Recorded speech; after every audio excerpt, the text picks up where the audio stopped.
Tonight's episode of Astonishing Legends is brought to you by the Great Courses Plus and our contributors at patreon.com. 2 weeks ago, we introduced you to the infamous Chicago ghost, Resurrection Mary, an apparition known to haunt Archer Road on the southwest side of town. She's been seen by countless witnesses and even picked up by others, only to discover that she would disappear from their cars before they got to where she wanted to go. One man even danced an entire evening with her at a local ballroom in 1939, eventually offering her a ride home, only to have her request that instead he take her out Archer to Resurrection Cemetery, where she vanished into thin air as she ran across the street toward the gates. Gates that for years bore handprints burnt into bent metal bars as though something were trying desperately to get out, or perhaps back in.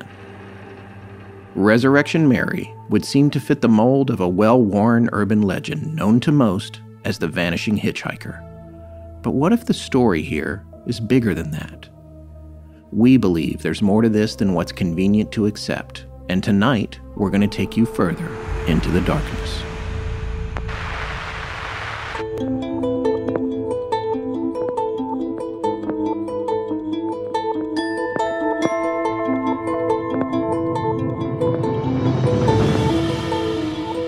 Welcome back to Astonishing Legends. I'm Scott Philbrook, and this is Forrest Burgess. And I didn't see a face. It was just like black there. She had no face. Mark Rudnicki, eyewitness, in an exclusive interview from tonight's episode. Join us tonight for part 2 of our series on Resurrection Mary.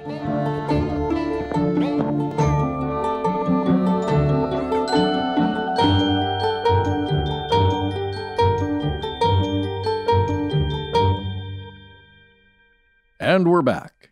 Hey folks, thanks for coming back, and thank you for continuing to support our sponsors. It helps us keep providing this show for free. For those of you who don't follow us on social media, which is completely understandable given recent current events. Oh, what are those? Well, never mind. Yeah, okay. Facebook, Cambridge Analytica, blah, blah, blah. I see. Yeah, they know your underwear size. Anyway, we actually posted just a few days ago on Facebook, Instagram, and Twitter about a great visit we had with the actor, producer, and photographer Carl Stryken, whom you may remember as our guest in our series on giants, the tall ones. We had him on because he is a giant. To jog your memory, He's the 7-foot-tall giant character that appears in the original Twin Peaks series from 1990 to 91, and then later in the more recent Showtime iteration, Twin Peaks: The Return. And this time we learn he might be known as the fireman. And I say might because, David Lynch doesn't like to tell you anything for sure about anything.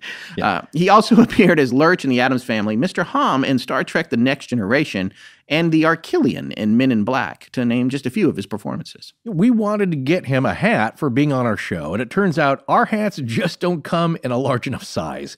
So we ordered 2 of his favorite hats from a company that he knew carried big hats, and then sent them to our merch guy in Ohio, Craig, who managed to get them embroidered with Astonishing Al. That's the character name of our logo. Yeah. The people have come up with. Yeah. No, someone came up with that. I think our longtime listener, Ari Bray, came up with that. Yeah, I asked him to do some photographs. We're going to be releasing more of those soon of a actual human skull. Okay, it's not actual. Oh, geez. But with a headset on it. He took some really cool pictures. Yes, it is cool. Yeah. Okay. Anyway, it took a few weeks to get all that hat stuff executed, but once we got them in hand, we offered to take them out to Carl since he lives only about 45 minutes from where we're recording here in Blanket Fortiana, and he had us to his house to drop them off. Well, needless to say, it was a great time. He's such a generous and kind and just a fascinating guy to talk with. We really just sat around on his couch and talked about art and architecture, and while we were getting the hats out. And he's so knowledgeable and just overall friendly. It was such a great time. I wish we had more time to just kind of just sit around and chat. I know, we had so many great books. We were looking through, he had a bunch of Taschen books on architecture as well as some other ones on photography, and we had a blast sitting there and going through them. I will note that his house, it does not have a lot of unusually large furniture. No. Well, people have asked, are all the doorways taller? Well, I asked him that. Yeah. I actually asked him that when you and Ed's our photographer who came to take a picture of us. I asked him that when you and Ed were outside. I was like, did you raise all these doorways? Because I noticed one was kind of high. And he said, you know what? I don't do that because if I do, I get used to it. That's right. And then when I go somewhere else, I will hit my head super hard. And I was like, I never thought about that. It makes sense. Yeah. So the only thing I did notice was that his kitchen table where he I guess, prepares his food in the morning. Yeah. And he has a little dinette in the kitchen table. That kitchen table was easily 4.5 feet tall. Yeah, you don't want to bang your knees every time you're having a bowl of cereal. Yeah. But anyway, we'd just like to thank him again for not only coming on the show, but also being so gracious about it and welcoming us into his home. In fact, my son was with us, and once Carl heard that he was a Men in Black fan, which it was so funny because my son was shy. He leaned into my ear. He's like, "Tell him I like Men in Black." So I said, "Hey, my son's a real fan of Men in Black," and he went down, took us out to his studio, and dug out a publicity shot of him as the Archillian and autographed it for my boy. So that was very cool and generous. He didn't have to do that. It's really sweet. Yeah. I didn't want to ask for anything like that, but he was very kind to do that. And here's the funny thing about the Archillian, which you might forget in Men in Black. The Archillian is actually a teeny tiny little 2-inch alien, and Carl's body is just like a disguise. That's right. Yeah. Well, you think of it as like Pacific Rim, right? Yeah. It's a little alien driving Carl, and I saw some publicity shots so crazy of him on the slab in the morgue and all that stuff. Yeah. It was cool. No, he's got to do some really interesting things in his life, and he's very open and willing to talk about it. So thanks again, Carl. And if you want to take a look at us, all three of us, me, actually all four of us. Yeah, because my son's in the picture. Right, so Carl, myself, Scott, and his son. Just take a look at our Instagram or Facebook page or Twitter, too. Yeah. What about Tumblr? No, we've stopped maintaining Tumblr. It's still there. Because I just got really into it. So well, good. You can take over the Tumblr site. Maybe we'll do that. It's not there, but everywhere else we're on social media. Look for that picture, and you can see Carl. Yeah, by the way, in that picture, if you look at me, I'm 6'2", for reference. That's right. I'm 6'2", so that'll give you an idea of how big everybody is. Anyway. And I'm a paltry 5'9". I was toying with the idea of having Carl hold me like a baby. I think he could have done it. No, it looks like I'm his son. Whereas, Scott's there with his son. Yeah. Not quite that differential, but my son's hair is below his belt line, I think. And he's about to turn 9, so. We look forward to seeing Carl on screens big and bigger in the near future.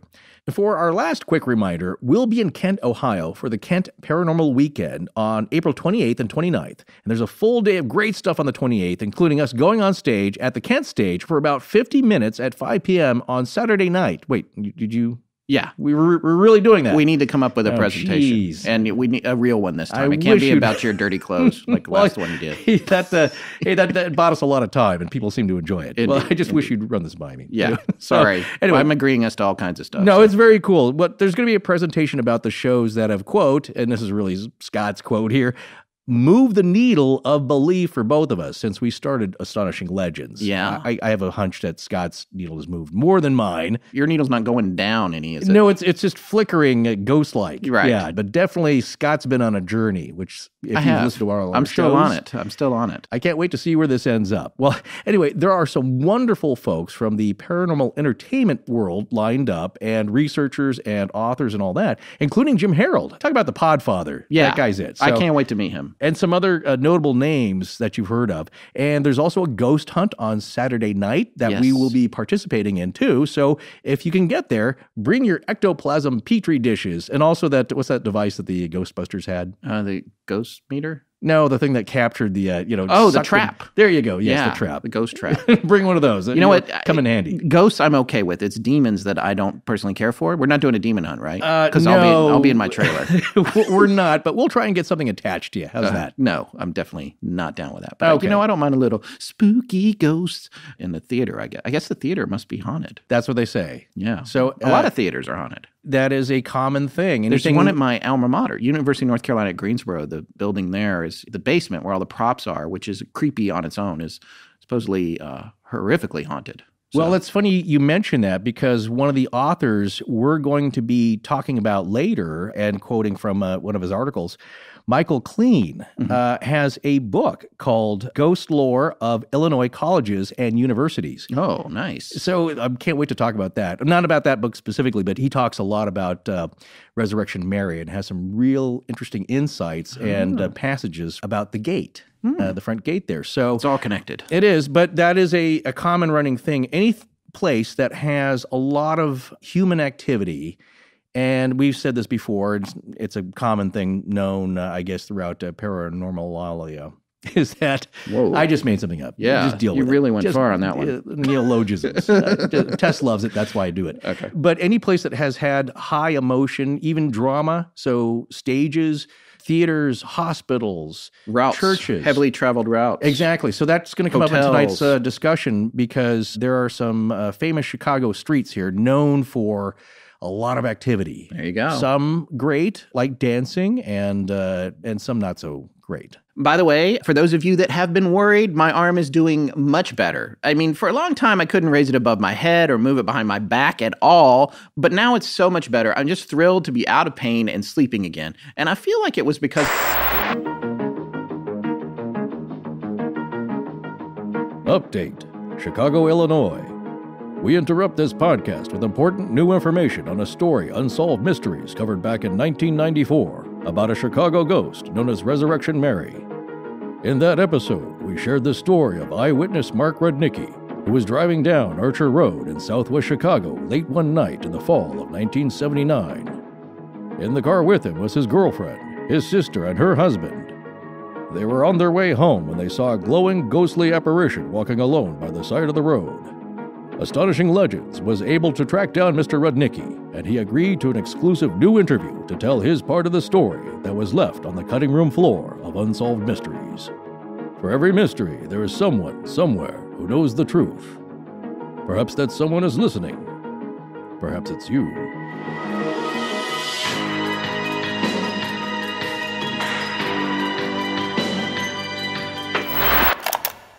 Okay, so we are here with Mark Rudnicki. Am I saying your name right, sir? Yes, you are. Okay, I can't believe that. I got it right. Me neither. Yeah. And Mark is one of the original eyewitnesses from Unsolved Mysteries on the story about Resurrection Mary. And we wanted to get him on the show to talk a little bit about that experience. I have, I guess, a few questions for you.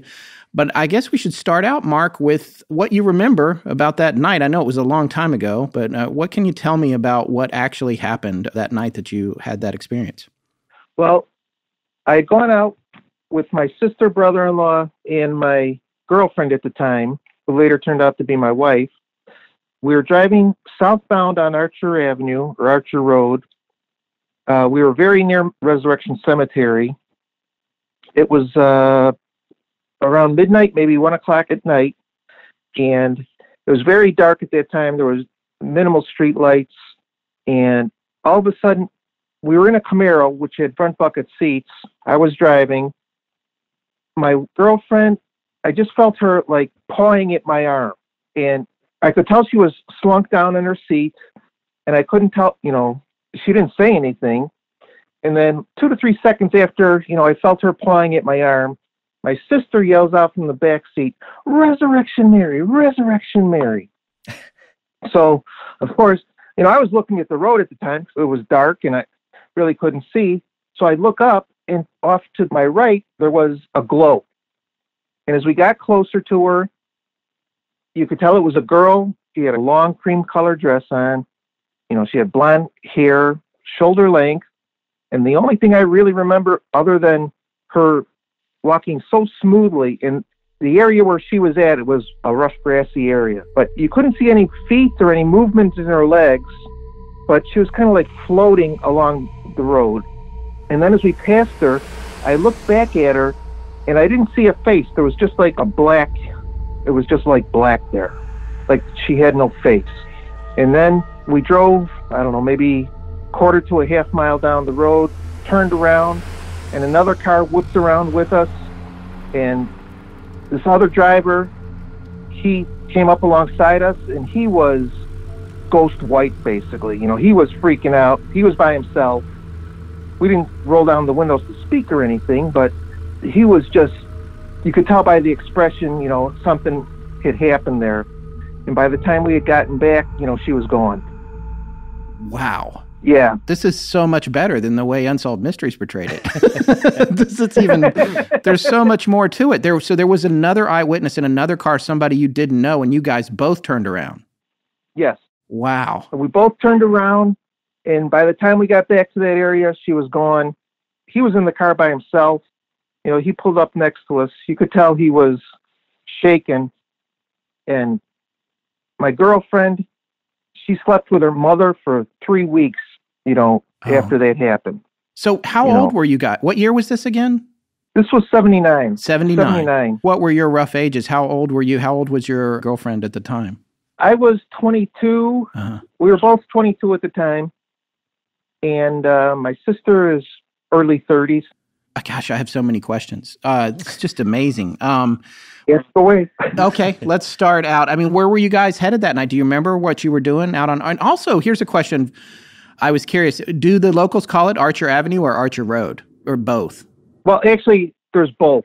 Archer Road is where the cemetery is, and then Archer Avenue is after you go a couple miles north. It turns towards Chicago, and that's where they call it Archer Avenue. Okay, that's good to know. And do you remember where you guys were headed? Were you going out to dance or clubs or whatever, or what kind of things were you? Actually, we had spent the early part of the evening at the racetrack because my sister had never been there. Okay. And then after that, we went to a pizza place in Brookfield that is no longer there. My sister lives in Hickory Hills, which is south of Resurrection Cemetery. So we were going down Archer Road when we saw her. Wow. So you went a little ways on and you decided to turn around. Was everybody wanting to turn around and check it out? Or were you the... No. Yeah. My brother-in-law, he didn't believe it was her, for one thing. He's a skeptic, or he was a skeptic, and my girlfriend was saying, no. And my sister was kind of like me. She wanted to see what it was. So we went back. Okay. By the time we got back, she was gone. Wow. All right. When you went by, who was driving?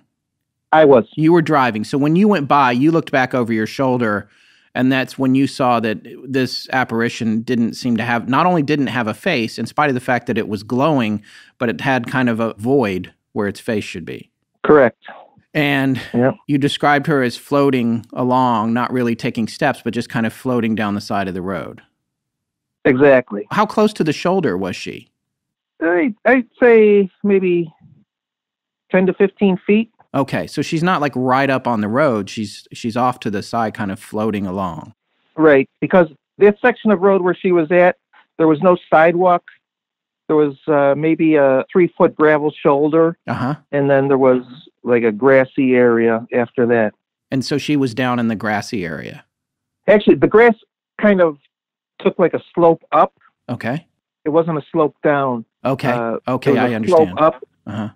The weird thing about it was, thinking back about it, I didn't see any hands either. Okay. So, I didn't notice any movement other than her moving forward. I didn't see any arm swing or any leg movement. It was just weird.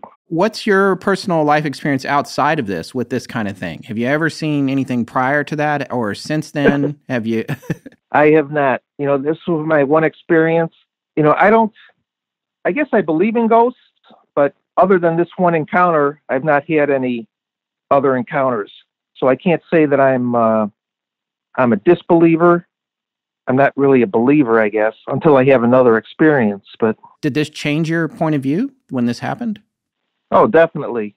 Yeah. In my girlfriend from back then, she totally believed that we saw a ghost, that it was Resurrection Mary, and my sister does too. Yeah. So have you and your sister, talked? How often do you talk about the incident? I mean, I guess it's old news now, huh? Right. Yeah. Actually, after Claire, who was turning into my wife, was after we did Unsolved Mysteries. Prior to that, we were also on a local radio show on Chicago. I have a tape of that somewhere, but I was trying to look for it in the last couple of days, but I can't locate it. Which show were you on? To be honest, I don't remember the name. Was it Supernatural Chicago? Was it Eddie Schwartz? To be honest, I don't remember. Okay. I know it was a late night on a Saturday. I feel like that might have been him. Do you remember if it was WGN? So many years ago. Yeah, no, that's okay. Remember. The only reason I ask is because we played a clip from a show that WGN actually allowed us to use, which I was surprised, of a guy named Eddie Schwartz who's since passed away. And a show was called Supernatural Chicago, and the guest he had was Richard T. Crowe, and I don't know if you know him. Yes, I do. Okay, so he was on there talking about Resurrection Mary. What do you remember about Richard Crowe? Well, this happened to us on a Saturday night, and my girlfriend's sister had gone on a ghost tour with Richard Crowe within the last few weeks prior to that.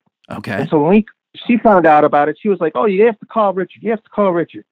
And so we called him that Sunday night, and he came to my girlfriend's house that following Monday.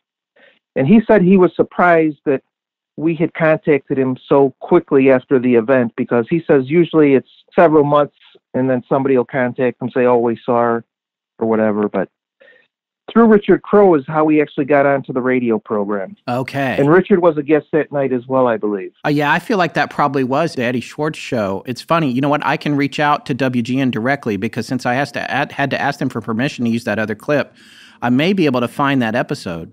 Did that radio appearance lead to your appearance on Unsolved Mysteries, or how did that come about? Actually, through Richard Crowe again. Richard was trying to line up people that he knew who had seen Resurrection Mary for Unsolved Mysteries, because Richard was kind of leading the charge for that episode. I believe he may have actually contacted Unsolved Mysteries to try and get that episode going.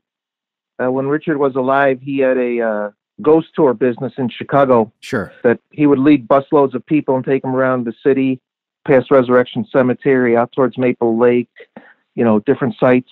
And then he would also take them to different haunted bars and that in Chicago. I guess that whole area, people claim a lot of weird stuff happens. From what I understand, the Justice Police Department, whenever there's a commercial being shot about the upcoming Halloween holidays and that, the Justice Police Department gets a lot of sightings of ghosts and things like that. Uh-huh. And I believe they said that the weekend we saw Resurrection Mary, they were shooting a commercial for an upcoming Halloween show in the area. And that's what they say when, she's brought into things, she appears more often. Oh, that's interesting. Well, so what do you think the likelihood was that you guys were mistaken? What do you say to that if someone were to ask you that? I would say I saw what I saw.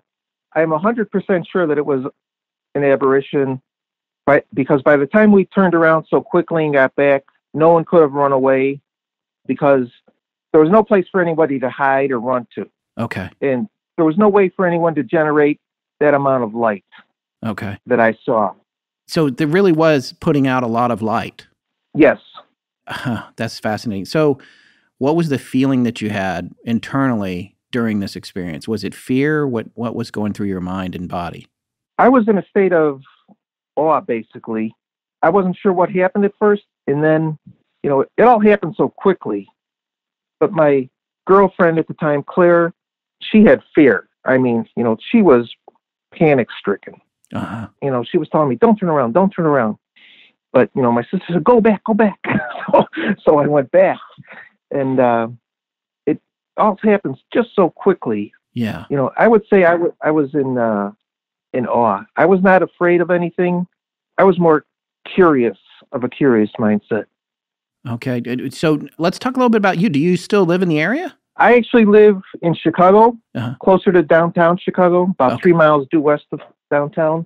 Okay. My sister still lives in the same house that we were driving back to, and I go out to visit her probably once a month or so. We talk on the phone just about every day. Sure.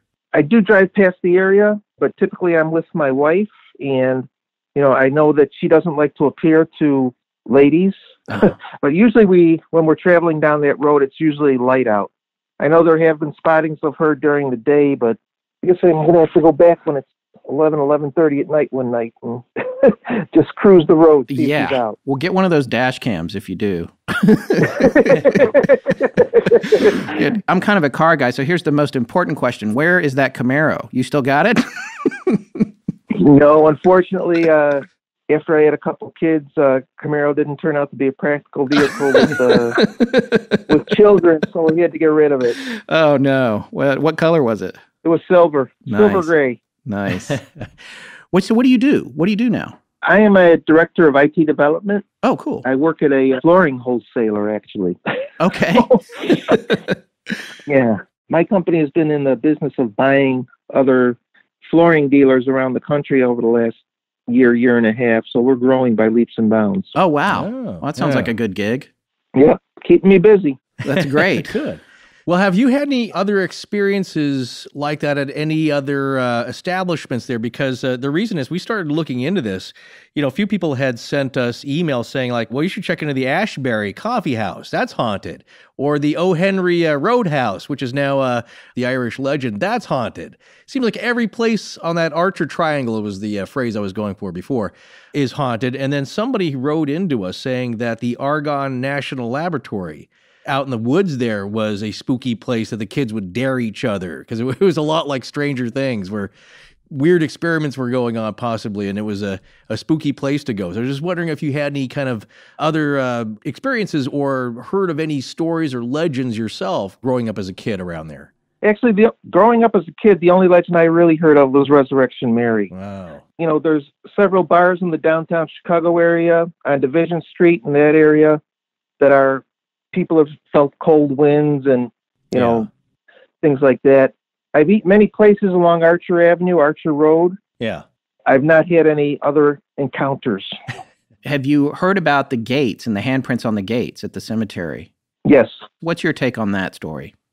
Those bars have since been removed by the Archdiocese because everyone would try to go see them and that.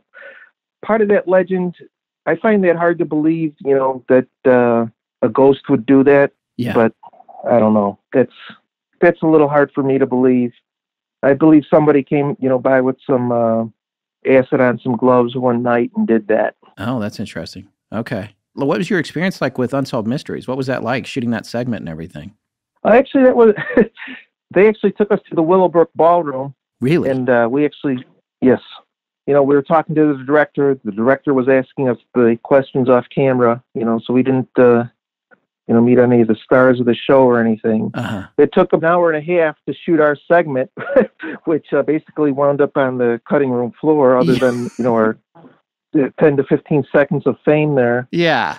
The one thing I remember about that shooting was, you know, they would stop the shooting and have to put more powder on my head because I was reflecting into the camera.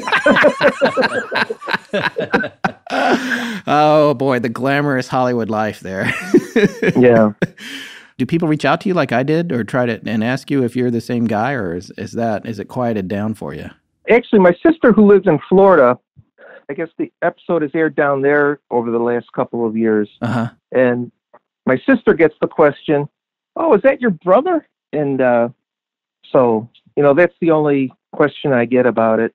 I think what's interesting to me is the fact that you guys both had the same experience, because a lot of times even when there's multiple eyewitnesses to something that both think they've seen something, the experience is different. But what you're saying is the experience that you and your sister had was pretty much exactly the same. Yes. Okay. Do you feel like Unsolved Mysteries kept their portrayal of the Resurrection Mary story overall pretty accurate, or do you feel like they embellished some here and there? Or what's your take on that production versus the story? You know, it was very close. The actors, you know, could have looked a little better, but, you know, other than that, they did get the overall story that they told was accurate. Yeah. And okay, so that's what I wanted to know. Mark, I cannot thank you enough. I think a good 4 or 5 days passed between the time I sent you that anonymous message asking if you were the same guy, and when you wrote back, and I think you said, "This is your lucky day." I was thrilled. Yeah, we both were. Yeah. You know, so I just want to thank you so much for coming on our show. And if you find that tape, I'm going to reach out to WGN and see if they can track that episode down. And if I do, I'll let you know. If you can find that tape, let us know. And you can rest assured that your segment will be much longer on our show than it was on Unsolved Mysteries. Sure. Oh, boy, 20 seconds. We make a point of trying to find original witnesses to things because we feel like that's the best way to convey to our listeners what actually happened. Forrest and I both, we see something like an Unsolved Mysteries, or we hear somebody such as yourself possibly on another show or something, there's always a bunch of questions that we want to ask and didn't get to. So I'm thrilled that we got to ask you the questions we wanted to ask you. Yeah, I'm glad you could. I'm glad we have this chance to talk. Yeah. And I did start to listen to your first episode on Resurrection Mary. Oh, great. I only got about halfway through it. Yeah, our show's really long.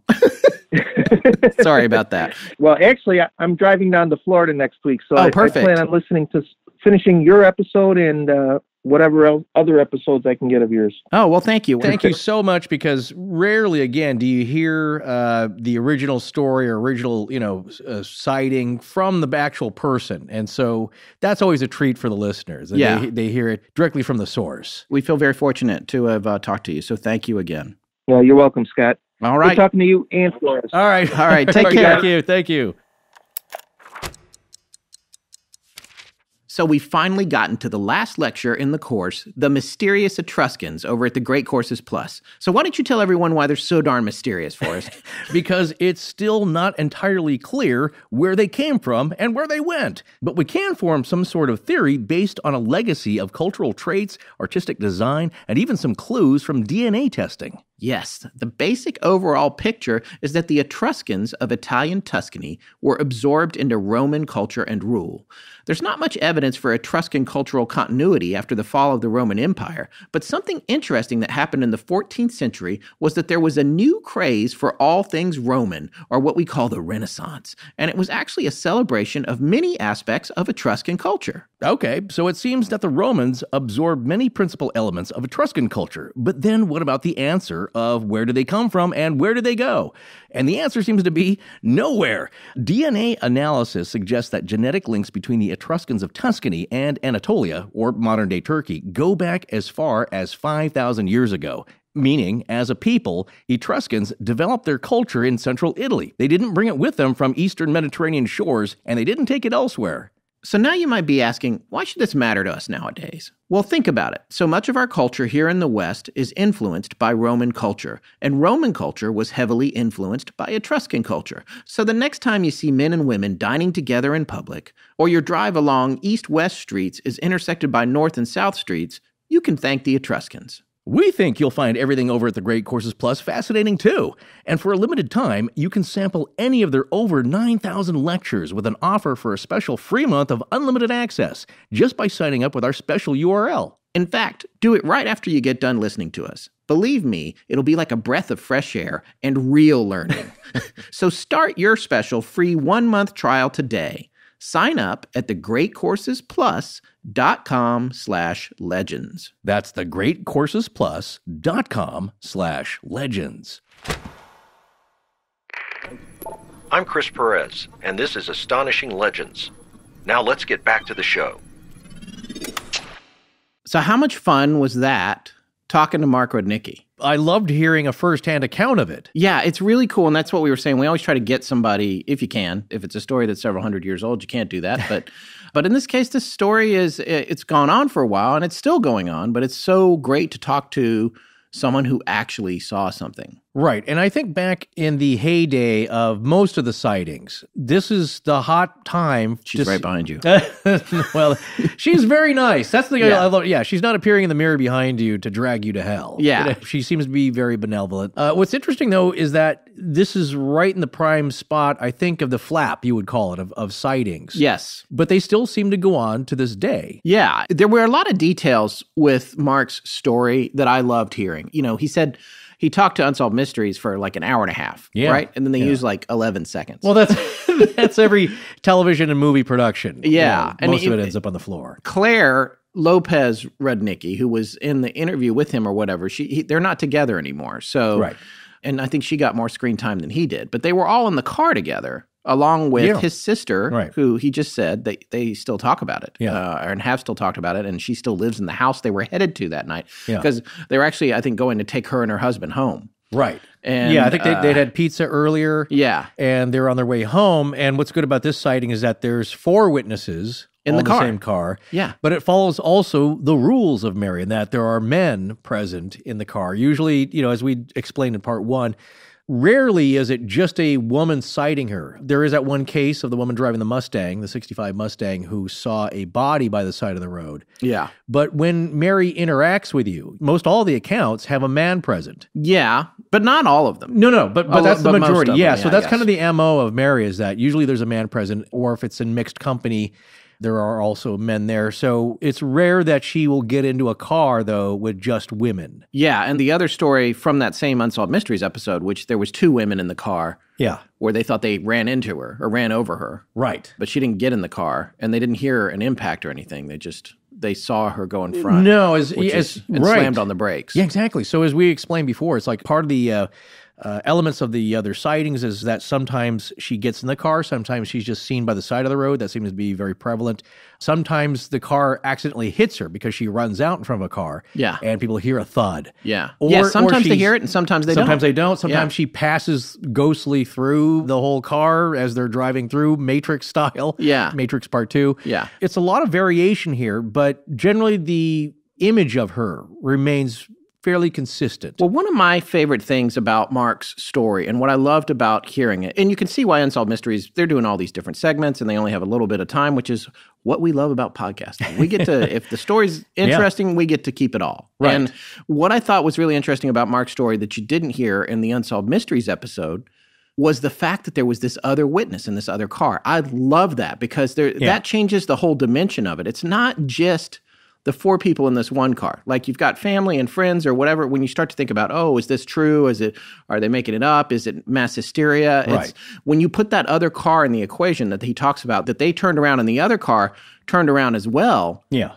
You've got this guy in the other car who he said was, white as a sheet. Yeah. And I love just that connection of they're looking at each other, but they didn't roll down the windows and talk to each other. It reminded me a lot of Close Encounters when they all the people are like chasing the UFOs together. And it's like, doesn't matter whether you're cop or civilian or whatever. It's like, we got to follow this thing. Yeah. So they turn around. It's one of those things where you get confirmation, even when you're with a group and you turn to the person next to you and say, did you see that? Yeah. I did see that. Or they don't Are want you seeing this? Yeah. Are you seeing the same thing I'm seeing? There's someone in an entirely different car who's seeing it, whose face is white as Mary. The other thing that's interesting about Mark's story, and again, details that I wish had made it into Unsolved Mysteries, was the fact that he was like, as I recall, and he may not have said it to Unsolved Mysteries, and maybe that's why it wasn't in there, because he was recalling it as he was talking to us in our interview. He doesn't really remember any arms or legs. Right? Yeah, well, that's what he saw, is floating. When you have a hoaxer, for example, they're going to have legs. They're going to have to move around, to be ambulatory, you need to move your legs. Yeah, and you're going to look like you're walking. You're not going to be, that's an elaborate hoax because sure, you can make it look that way. You can make anything look anyway. Maybe they got a glow-in-the-dark dress and then they are wearing black pants. Right. But then on top of that, they're kind of floating, which means you're going to have to put down a track or something.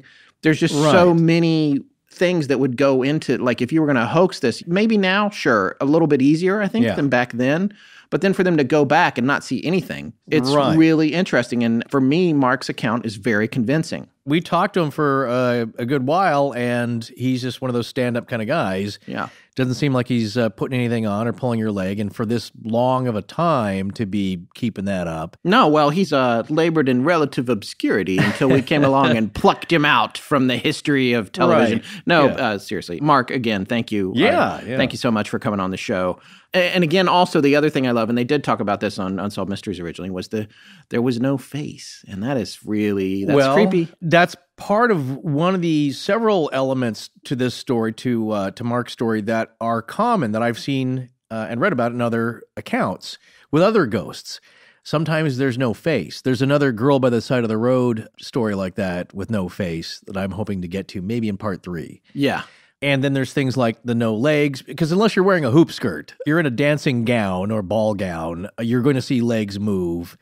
And the floating, again, is another often described kind of thing, especially with ghosts coming downstairs. It's just very classic that they all saw this kind of same thing and were freaked out by it. But also, I believe no hands, or they didn't really notice. He said no arms. Yeah, there you go. Yeah, he said no arms. So no arms, probably no hands. Yeah. Right? It's just a very strange kind of apparition. But again, people have caught things on camera even. There's a great photo of a very strange one of a dance recital on stage. And it's a dancer doing a twirl. And you don't see her legs. Right. Again, if you're going to fake that, it's a pretty interesting item to not include in the faked photo. Who knows what you're seeing and how much of it from the other side are you seeing? But the no face thing, to me, it's like, it's kind of blank. It's like a blank. It could be filled in with something else, or there's a reason that there's no features. Dark. It was like a void. Right. Yeah. So that's very interesting. The main thing about his story, the main thing for me was that it made me want to go cruising around in a Camaro in Chicago and get some good deep dish pizza. Yeah. It sounded to me like they were having otherwise a pretty awesome night. Yeah. Well, throughout all of this research, that's the one thing that I It's made me very hungry for good Chicago food. So Yes. I even tweeted out to Mr. Joe Mantegna, the actor and proprietor, along with his wife, of a establishment here in Burbank, Taste Chicago. Yeah, which it's is about 2 authentic miles from Chicago here. fare. Yeah. Yeah. All the great classics. He's brought that Taste of Chicago out to the Valley here in Los Angeles. Yeah. And it's and I've been to Chicago several times to some great places like Lou Malnati's and you with the deep dish. And anyway, Yeah. Chicago has a real distinct vibe to it, like a lot of great American cities. And part of this cultural heritage of theirs is this ghost story, and a bunch of them in this very specific area. Yeah. And man, to have been cruising around in a Camaro in the late 70s to the mid 80s to the late 80s, that was a very specific place and time. And it sticks out in Mark's memory as being very vivid, and ours as well. We were around in those days, and so I can kind of picture that quite clearly. Just that kind of night. You're out cruising with your friends or your siblings in this case. Not We all me. know this. No, you weren't. I was 10. But I do remember it pretty clearly. Yeah. You know what else I can tell you about 1979? Music was amazing. Yes, That was a yeah. great time. That was Call Me, and Oh, that's right. there was Blondie and Sniffing the Tears, and just the Ramones. So much great music at that time. So, Well, anyway, to make- pizza, music, Camaros, what can go wrong? Exactly. Oh, right, a ghost with no face. Well, it was, again, it's a very well-known and much-beloved story for people in the Chicago area, but specifically the Southwest side. Yeah. And we did get some great listener feedback so far. Yeah, we've just gotten a with bunch of part one. emails already. Yeah, with people who are very familiar with the area, grew up there, or have studied it and know a lot about it. And we want to get to that because they make some great points that they bring up about the area that some of them we were going to get to later, but some we had not heard of. Yeah. So one of the first ones we got was from a listener named Dan S., and he wrote to us with some great points about the entire area and the general Resurrection Mary story. Yeah, he grew up right there. He did, yeah. Right, he says in the suburb of Burr Ridge, which is right on the edge of what he calls haunted Archer Avenue. He's under the impression that the whole area near the Des Plaines River is a hotbed for general paranormal activity. Yeah. The picture that was slowly building in our minds was that there's a lot going on here. Again, you get letters from locals, and it's like, yep, you're right. There's a lot going on there, which is why we call it the Archer Triangle of hauntedness. Yeah. Hauntedness, is that a word? It is now. Oh, okay. Okay. There we go. Another neologism. Neologism. Yeah, I'm going to have a few here. Not so sure just that's a word. bear with me here. But Dan goes on to say, I wanted to share some lesser-known anecdotes for this area that might add to your hypothesis that Archer Road is super haunted.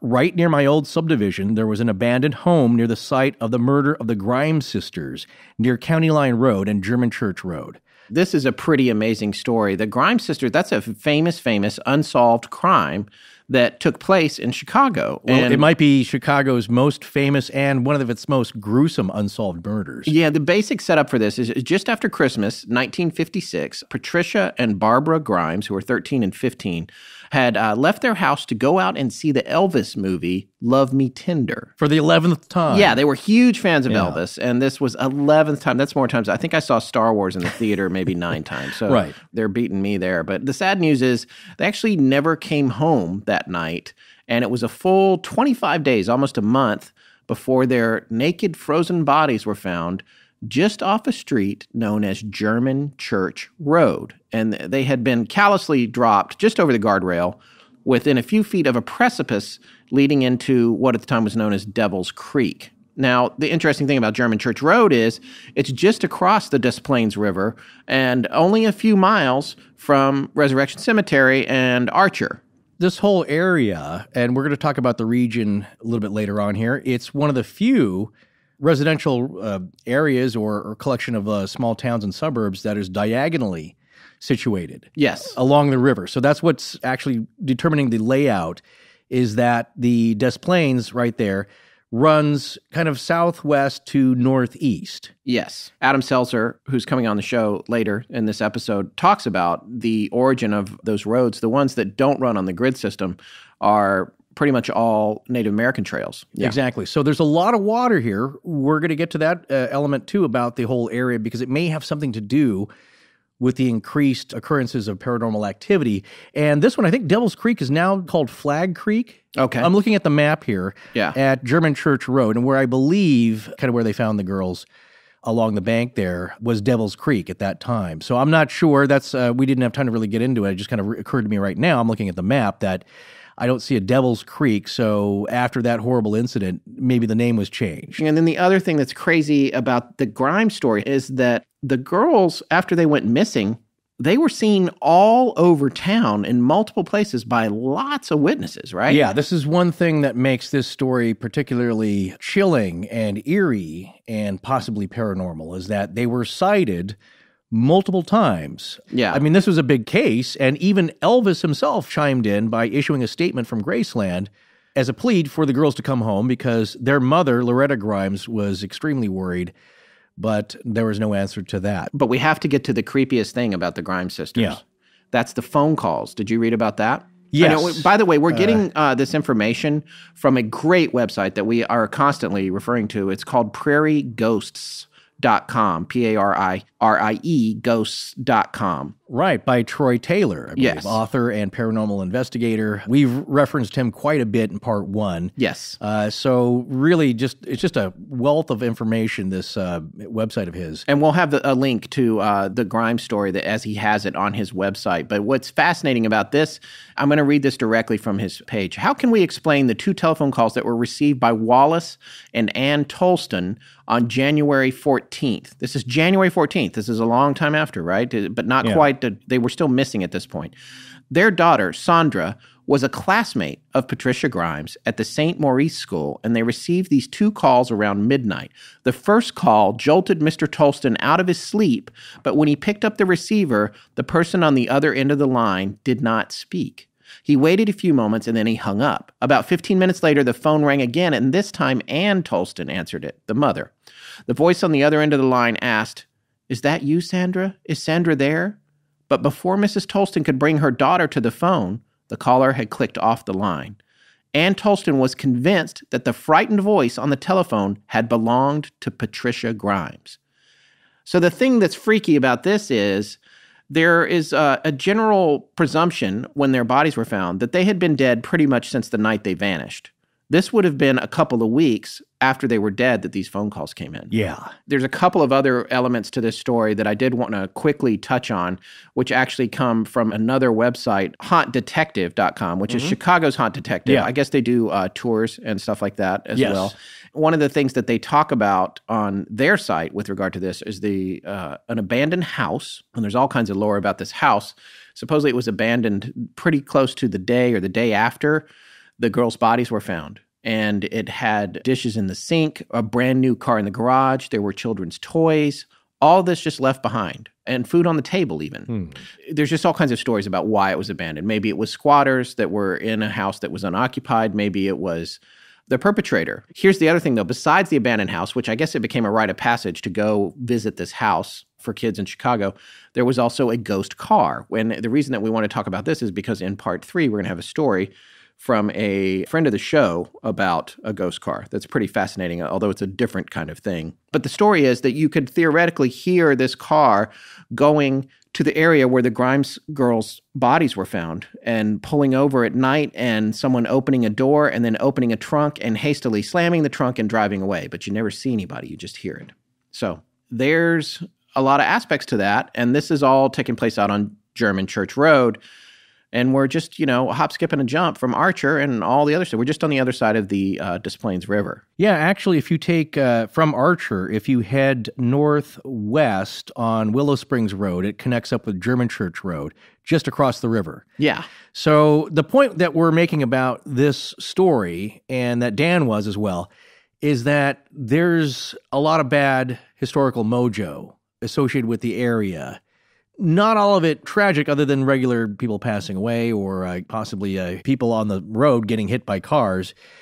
And your standard accidents is that this is a really horrific crime that concluded very close to the Willowbrook Ballroom and Banquets facility, which is in actually Willow Springs. I want to make that mention as well. It's not in Willowbrook, which is another town, is the name of another town, which is also kind of confusing. But yeah, we might have made an error on that in part one, we may have misspoke about that in part 1, but just to be clear, the Willowbrook Ballroom is in Willow Springs. And so not Willowbrook. And the Willow Springs Ballroom is in Willowbrook. No, I'm kidding. Right, yeah. But it's close by, so everyone can kind of understand the confusion there. It's also not there anymore, period, because it burned down in It did, 2016. yes. Yeah. Exactly. So here, what I would wonder is this area causing something ghostly to happen? Well, that's not the only story that takes place out that way, right? It's something that you mentioned in part 1, actually, and that I've read about in some of our research was the Ashbury Coffee House also. So I may have been joking about it in part 1, but as I started to look at some of the businesses along Archer Road on Google Maps, I started to wonder, is every place haunted on this road?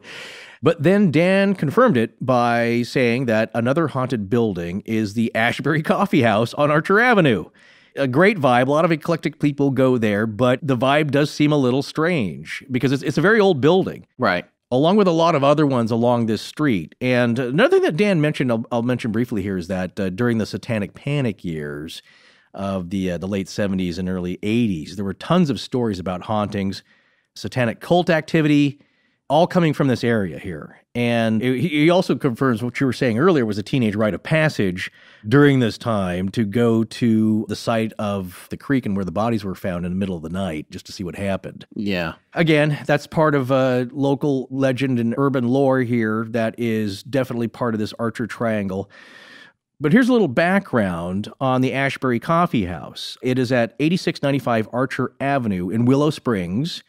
And of course, if you look that up and Google the name, you'll get that there have been some paranormal investigations done there. And one of them was by Edward Shanahan. And we're going to mention him later because he also did one at the Henry Roadhouse with some interesting conclusions, can we say. So, right. Just to remind people what that is, the Henry Roadhouse is now the Irish legend. Legend, and it is across the street from where the Willowbrook Ballroom used to stand before it burned down in 2016, and it's still there. Yeah, exactly. Yeah. So, but in this case, Edward Shanahan, who could be described as a spiritual observer or a medium, a kind of a psychic reader, describes the Ashbury Coffee House as, very nice, a very warm, welcoming feeling, and has great people running it. But there are also 4 spirits that dwell there that other mediums have picked up on, and the sense they get is it's a husband, wife, and 2 children, and they are not happy. Yeah, it's interesting. And he had done some research and talked about how in 1896 there was a home and a hotel on the property. So that comes back to our whole thing about hotels.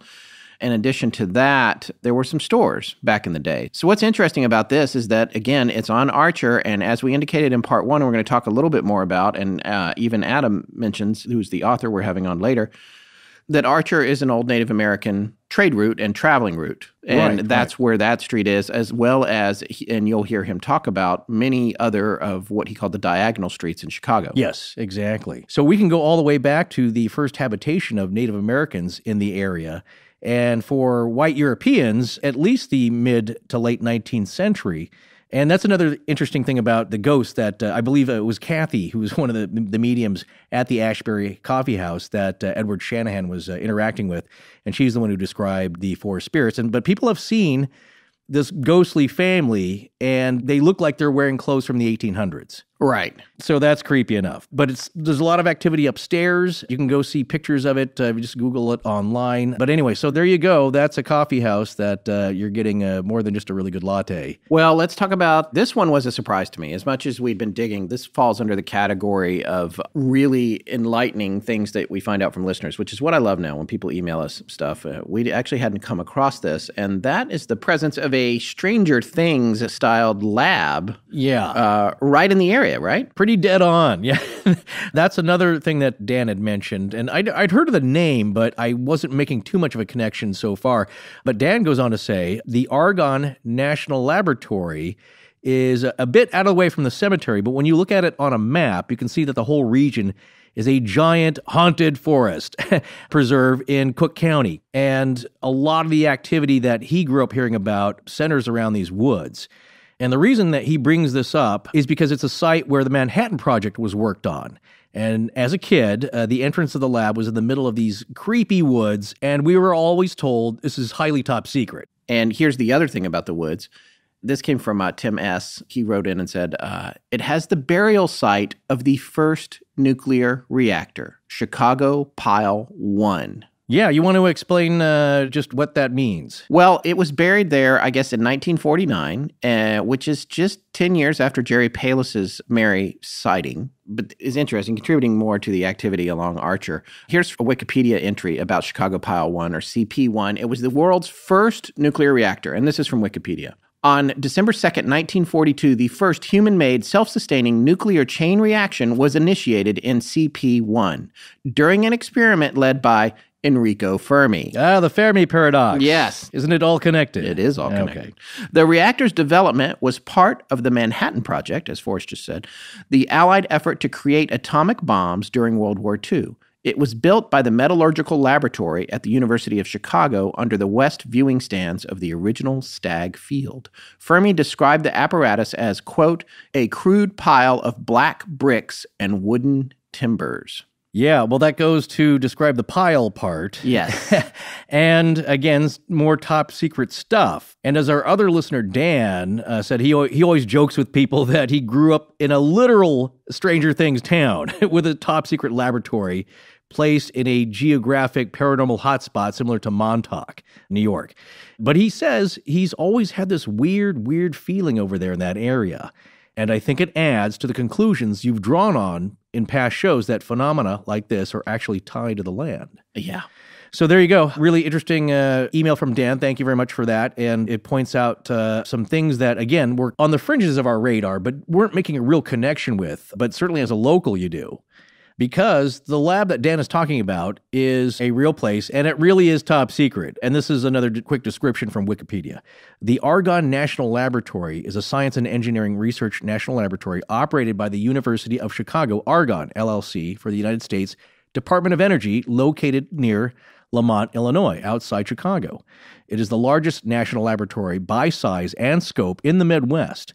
And the entry goes on to describe it as, in the post-war era, the lab focused primarily on non-weapon-related nuclear physics, designing and building the first power-producing nuclear reactors, helping design the reactors used by the U.S.'s nuclear navy, and a wide variety of similar projects that we know of. Doesn't say that, I just put that in there. In 1994, the lab's nuclear mission ended, and today it maintains a broad portfolio in basic science research, energy storage, and renewable energy, environmental sustainability, supercomputing, and national security. So a very mysterious place, probably just doing what it says here, but who knows? Maybe there's a portal to the underworld. Well, you know, what this reminds me of is of that energy site along the Ohio River near Point Pleasant, where the Mothman was sighted and where they were transporting nuclear material covertly along the rail lines there in and out of that facility. Again, it's along a river. You know, we talked about ley lines. That'll come up again, which is, you know, a lot of people consider it a pseudoscientific concept, but you can't help but see, especially when you do a show like ours, as long as we've been doing it now, or as many, I should say, because we haven't been doing it that long. 3 years is not a long time, but 100 episodes is a lot of episodes. Yeah. And I would say that you do start to see patterns in this stuff. The more that we explore it, the more you start to realize it's like, well, what's going on here? Is there something outside just the idea of these ghost stories and these urban legends? It's like, why is this all centered around this area that's along this river? It's along Native American trails and trade routes or transportation routes, which, by the way, were probably trails that were used, like we don't know how far it goes back. It could go back tens of thousands of years. Yeah, so exactly. The idea of this route that's heavily traveled and continues to be heavily traveled to this day is really fascinating. And then when you take this national lab and the development of nuclear power, it's right around there. The fact that this reactor is buried there, there's just a lot of odd things going on. Well, I'd be curious to know, we always talk about this phenomenon, and we've heard it from others who study this field, is that there's also usually a lot of other types of weird, high strangeness and paranormal activity. So I wonder if there's UFO stuff or even a glowing Bigfoot type stuff going on, or beasts of some kind roaming around in the woods there. But you mentioned ley lines, which is another thing that another listener, Tim, had brought up in an email to us, and he gives kind of an explanation. So do you want to read what he said here? Yeah, what Tim was talking about here was he said the idea comes from a Brit named Alfred Watkins, who I actually have looked up before. Mm-hmm. And ley lines are tracks that cover a countryside. Where they intersect is called a nodal point, N-O-D-A-L. Some folks believe that those nodal points are at sacred sites and therefore have a lot of extraordinary phenomena, and the paths in between can harbor the energy. Archer Avenue would be considered a ley line. Mm-hmm. You know what else is a ley line? Just on the other side of the river from Archer, running almost parallel to it, Route 66. Oh, yeah. Route 66 in that part of Chicago travels down what was known as the Pontiac Trail. Listen to this excerpt from a website called turtletalk.wordpress.com. This is from an entry written by Joyce M. Clark. It was posted on January 10th, 2008 on this website. Waterways were not the only means by which Native Americans traveled. According to MichiganHighways.org, Native Americans also established footpaths connecting various settlements, hunting areas, and fishing locations. In the Milford area, Chippewa helped establish what was later termed the Grand River Trail, which is just one of several Indian trails, in quotes, to crisscross the lower peninsula. This is about Michigan, but bear with me here. This trail evolved into Grand River Avenue. Pontiac Trail is an old Indian trail connecting Pontiac to Saline, and White Lake Road is an old Indian trail as well. So what's happening here is these trails are becoming roads that we're still traveling to this day, and in some cases it's even the historic Route 66. Oh, that's right, yeah. And so it's amazing how, again, all this stuff comes back together. And when you think about how long human beings have been marching down Archer Avenue, yeah, and you think about all these other things that are going on and all the people that stopped along the way looking for food or shelter, or the stores or businesses that sprang up along that route, because that's where you go. That's where the business is going to be. It's a lot of lives focused on an area over many hundreds, if not thousands of years. Well, I have heard this from other paranormal authors and a few mediums, that you actually can beat a path of energy. And I mean, like, beat a path in the woods. Yeah. Of just travel, of like, imagine like just taking a piece of paper and making a crease, and just, you keep creasing it. You're establishing a pathway of energy if you go down that road of believing all that stuff. So another thing that you mentioned here as far as travel is water, because the ancient native peoples, that's how you travel, especially long distances. It's the ease of travel is using water, or you cut a path through the woods. But this gets back to Tim's email, because item number 4 he lists here, water. Willow Springs is surrounded by bodies of water, and the stretch of Archer that goes from the Willowbrook Ballroom to the St. James of the Sag, also super haunted, in parentheses, runs parallel with the I&M Canal and Des Plaines River. There is also Maple Lake that's a few meters away from Archer that also has a ton of reports of paranormal activity. Maple Lake, we're going to hear about that from Yes, exactly. Adam Selzer. He brought that up as well. Yeah, so he concludes, if you believe that paranormal activity feeds off of water, there is plenty. Yeah. So there is something there. Even if you look at crop circles, they say one factor has to do with the water tables under the ground. In a kind of an aquifer scenario, that has something to do with where crop circles are found. So water, it's most of our planet. It may have something to do with all of this activity. And if you look at this Archer Triangle, as Tim says, it's got plenty of it. So another thing he talks about with the canal, which is interesting, is that it was a popular dumping ground for car insurance scammers and bodies from mob hits. Oh, well, yeah. So that's kind of like here, the Angeles Crest National Forest supposedly has dozens upon dozens of bodies in it from when you got to get rid of somebody, that's where you go. Well, it takes a while to find them. Plus a lot of guys who ride their high-speed bikes and go over the side and don't get found for a while. Yeah. That occasionally happens. Yeah. But there are other haunted things in the immediate area that Tim points out. St. James of the Sag. Right, which is another cemetery. Right. And there are reports of ghost carriages. Some people report that the ground looks like it's breathing, which is creepy.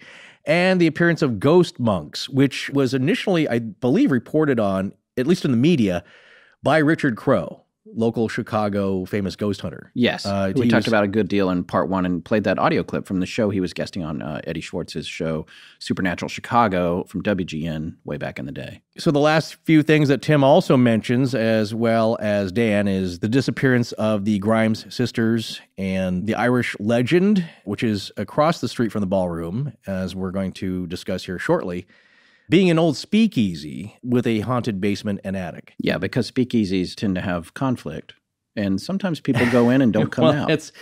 A lot of drinking and some criminal activity, and the two often go together and not always well. That's us just touching on, courtesy of some of our Chicago listeners, some of the other stories around that area that have to do with the lab, the nuclear reactor, the other haunted buildings and cemeteries and establishments along Archer and across the river from Archer, just in that the Archer Triangle. It's very fascinating, and it paints a fuller picture of why it might be that so many people are seeing these apparitions along that road, connected not only to Resurrection Mary, or Resurrection Cemetery, but connected to other cemeteries in the area and other structures having a whole lot of history that involves death.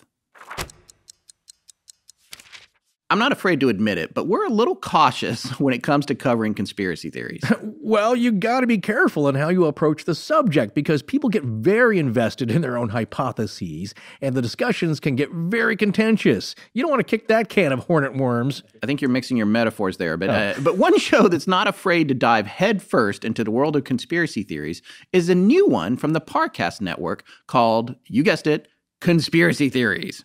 With each new episode coming out every Wednesday, the hosts of Conspiracy Theories explain to you the intricate and complicated stories behind the world's most controversial events and possible cover-ups. The Conspiracy Theories team of researchers delve deep and investigate the official versions of these popular mysteries, and with solid investigation supporting them, the hosts expose the possible secrets behind the party line and tell you what they believe is the real truth. Because, as they say, the truth isn't always the best story, and the official story isn't always the truth. Ain't that the truth? And just listen to some of the topics they'll cover. The death of Princess Diana, the Illuminati, chemtrails, and that old chestnut, Area 51. All right, I'm there. And you know what? It's probably better that they get a visit from the Men in Black because neither of us really likes solicitors at our door. So visit Apple Podcasts, TuneIn, Spotify, Google Play, or wherever you listen to podcasts and search for Conspiracy Theories. Again, that's ConspiracyTheories. Or visit parcast.com/conspiracy to start listening now. That's Parcast, PARCAST.com/conspiracy to listen now. Hello, everyone. I'm Mrs. Sawbones, and you're listening to the Astonishing Legends podcast. Here at Astonishing Legends, our listeners mean the world to us. In fact, if we only had 2 dead rats, we'd give you one. Thank you for listening. Now, let's return to the show.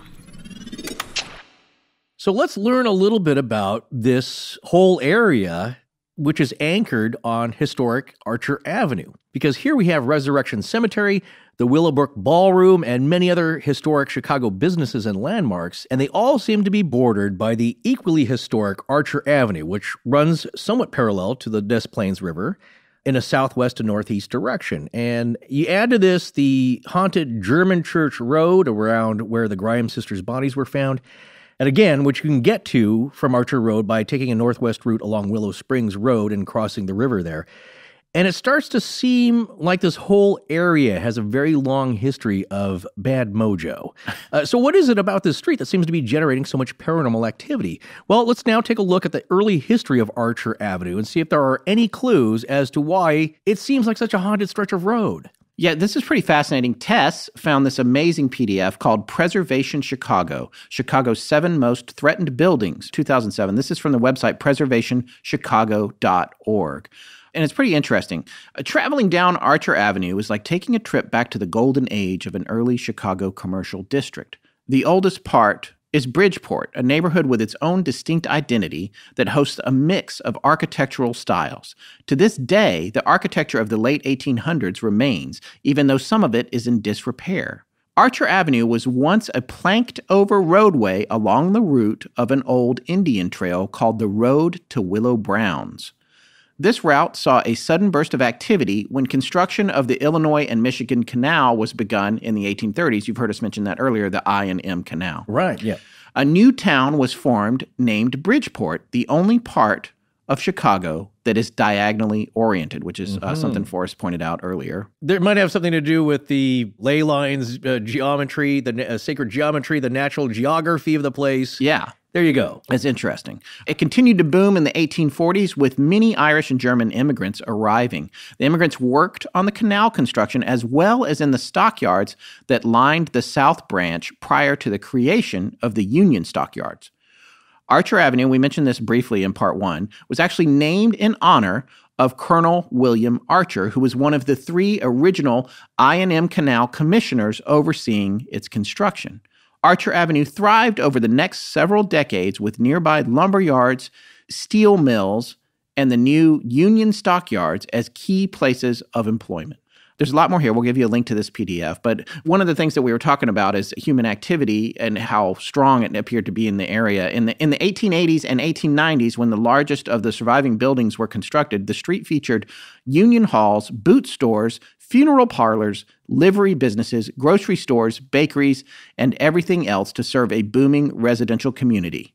At the western end of the stretch, the billowing smoke from steelmaking at the Union rolling mills laid a shadow across the neighborhood. So, like we said, there's a lot going on here. This is a very industrial and important area for the city of Chicago, and it has been historically, even prior to the arrival of settlers who, of course, pushed the Native Americans out. Yeah, it's a main drag, if you will, that is southwest of the major hub of Chicago, but its own booming little area with its own industry. So a lively street with a lot of businesses and everything you need for daily life at that time, like right before the turn of the 19th century. Which is likely history repeating itself, because if it's been a major artery, or any road that's been a major artery, those are the kinds of businesses you're going to find on those arteries throughout different cultures and times and different settlers being in the area. Well, let's take a look at the most famous piece of land there, I would say, along Archer Avenue, and that would be Resurrection Cemetery. 7201 Archer Avenue, Justice, Illinois, 60458. There you go. And the full name is Resurrection Catholic Cemetery and Mausoleums. Yeah, it's a pretty amazing place. Well, this very large cemetery is southwest of downtown Chicago, north of adjacent Bethania Cemetery. Or it's Bethania. I'm going to go with Bethania. Sorry, I couldn't find any YouTube clips. I know. I'm still waiting for emails about Des Plaines, because it doesn't look like Des Plaines. Well, that I looked up. That the local newscasters do say Des Plaines. That's how we always figure out how to pronounce things, folks. Well, we look for local newscasts. I think we mentioned in part 1 we didn't get any comments then. Yeah. I'm sure someone would have said something. But well, it's not Des Moines, Iowa, is it? Continuing on. Look at that. That was a tangent, folks. We've stopped doing those. Well, he just could not help himself. Yeah. Anyway, it's located in the suburb of Justice, Illinois. Or I guess it's a Resurrection Cemetery. Yeah, exactly. It's 4.7 miles north of Fairmont Cemetery in Willow Springs, Illinois, which is also very, very haunted. Yeah. But then again, what cemetery isn't? It's got its own ghosts and its own ghost stories. But Resurrection Cemetery is a hot spot, it seems, for Chicago's Southwest Siders. That's what they call themselves. The suburb has been a heavily Polish Catholic community for at least half a century, and more than just a few Marys have been laid to rest there. Lots of ladies named Mary, and also a lot of people that are connected to this story in a very notable way. Well, Jerry Palis is there, the man who danced with her in 1939. And Richard T. Crowe. Richard T. Crowe, the ghost hunter and ghost tour guide, and the guy who's probably most single-handedly responsible for really making Resurrection Mary a famous international story. Yeah. That's going to be him. Well, one thing I want to point out, he's with his family. He ended up there, but he was one of the first, maybe in the nation, to give bus-guided ghost tours. Yeah, so cool. Yeah, and especially for the Chicago area. And he wasn't the first one to tell these stories. He was collecting them. He was a folklorist. Yes. So as his job, he was collecting these stories, but he was the first one to kind of put them out to the public, to more than just the bars and restaurants where these were discussed, and make it known. So he will go down in Chicago history forever as one of the major factors of the ghostly business of Chicago's haunts. He also had an amazing voice. He had a great radio voice. Yeah, so we have that clip there. It's hard to tell who's the DJ. Yeah, he's kind of upstaging them a little bit, I think. And here's somebody else who's in there. You ready for this? Especially in this episode when we opened with not Robert Stack. One of that was very far away from. No, it was very well done. Forrest. I thought that's maybe your best impression. Is the second host of Unsolved Mysteries. Yeah. When it launched again, they repackaged some of the older stories, did some newer ones, and that particular run of the series was hosted by Dennis Farina, who That's you right. may recognize from a billion mob movies and everything else. Just an amazing actor. Guess what? Resurrection Cemetery is where you will find Mr. Farina There you at go. this point. And by that, I mean not wandering around. I mean he's passed away. No, yes, exactly. Well, to get back to describing what the cemetery is like, I found a good passage from Dale Kaczmarek. Now, he was mentioned in part 1 of our Resurrection Mary series here because he is, I think, a really good writer. He's really encapsulated a lot of great information here. He is from Ghost Research Society. Yeah, he's a major figure there, right? Yeah, ghostresearch.org is the website. And again, it's one of those great sites you always hope to come across that has a wealth of information.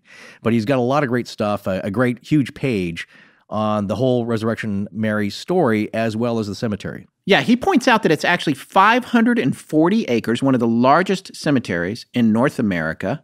It's shaped like a triangle, which I feel like that's something everybody knows already, but that's only because we've been staring at maps. An isosceles triangle. An isosceles triangle. Yeah, here comes says. some sacred math in there. Yeah. It has 152,000 graves, not including 5,300 crypts in the Mausoleum. And the Mausoleum is a very special place itself, which we're going to talk about in a minute. Area residents apparently have nicknamed it the Resurrection Triangle due to all the strange events that have taken place. It was consecrated in 1904, opened officially in 1912, and it is, as you might imagine, a Roman Catholic burial ground, maintained and operated by the Catholic Archdiocese. It was named in commemoration of the feast celebrating the resurrection of Christ, which again, in a case of everything's connected, and for some reason, the shows we do coming out weirdly on these serendipitous dates. What happened between part 1 and part 2 of our series on Resurrection Mary? Good Friday and Easter. Right. Yeah, so that was very close around that. So that's thematically tied in. Happy Resurrection. It's a little there you go. Belated, but hey. And one interesting thing about a monument that's in there called the Resurrection of Christ, it's one that's situated adjacent to the cemetery's chapel.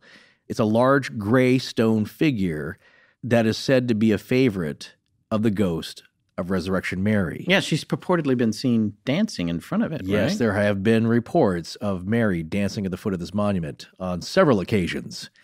There you go. She likes it. Yeah. Well, the cemetery itself is about 3.7 miles from the Willowbrook Ballroom. Or where it used to be. Yes, exactly. Or as it used to be, an 8-minute drive. Or take you 37 minutes to walk. So in the dead of winter, it's a long, cold walk.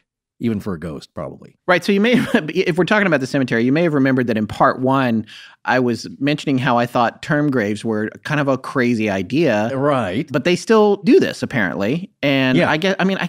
I understand. I don't mean to be, I feel a little bit insensitive to folks who have a hard time affording a decent plot, and it's a solution for if you want to get somebody buried somewhere where you can actually visit them and it makes sense. And then later, maybe they get moved. But we got this email, which I particularly enjoyed. So many, I just want to say thank you, Chicago. I love how many listeners we have from Chicago.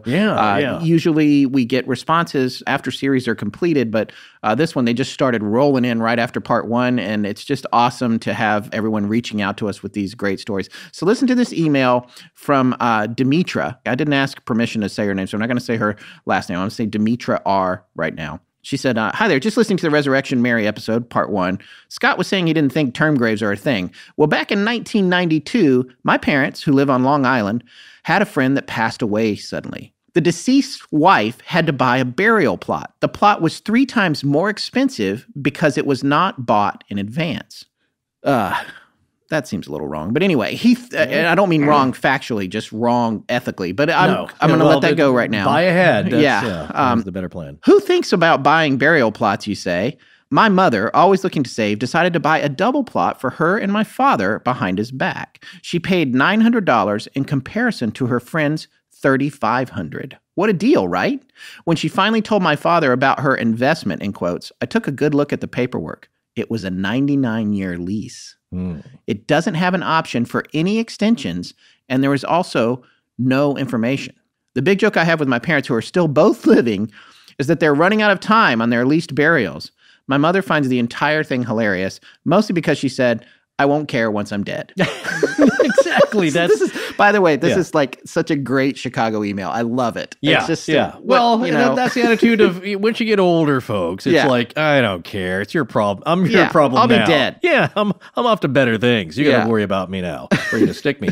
But that is an interesting point with relation to Mary and finding out possibly who the real Mary was, which a lot of people have tried to do. Yeah.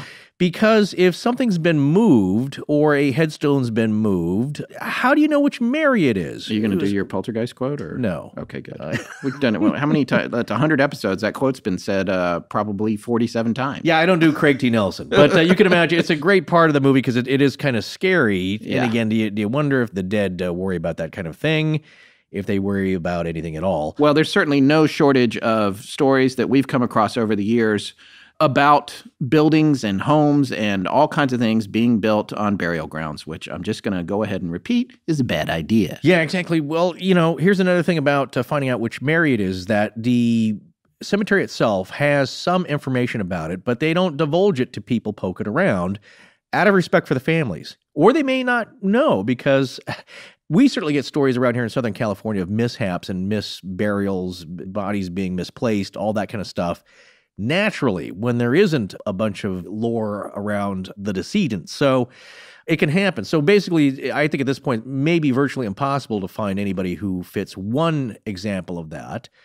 But as we mentioned in part one, maybe there are several examples of restless spirits, shall we say. So speaking of restless spirits, one interesting aspect of the story of the cemetery itself is that the mausoleum is, of course, reportedly haunted. Yeah. But it's a grand place. Just listen to some of these descriptors, again, from Dale Kaczmarek of the Ghost Research Society, describing the Resurrection Mausoleum. It's listed in the Guinness Book of World Records as having the largest stained glass windows of any mausoleum in the world.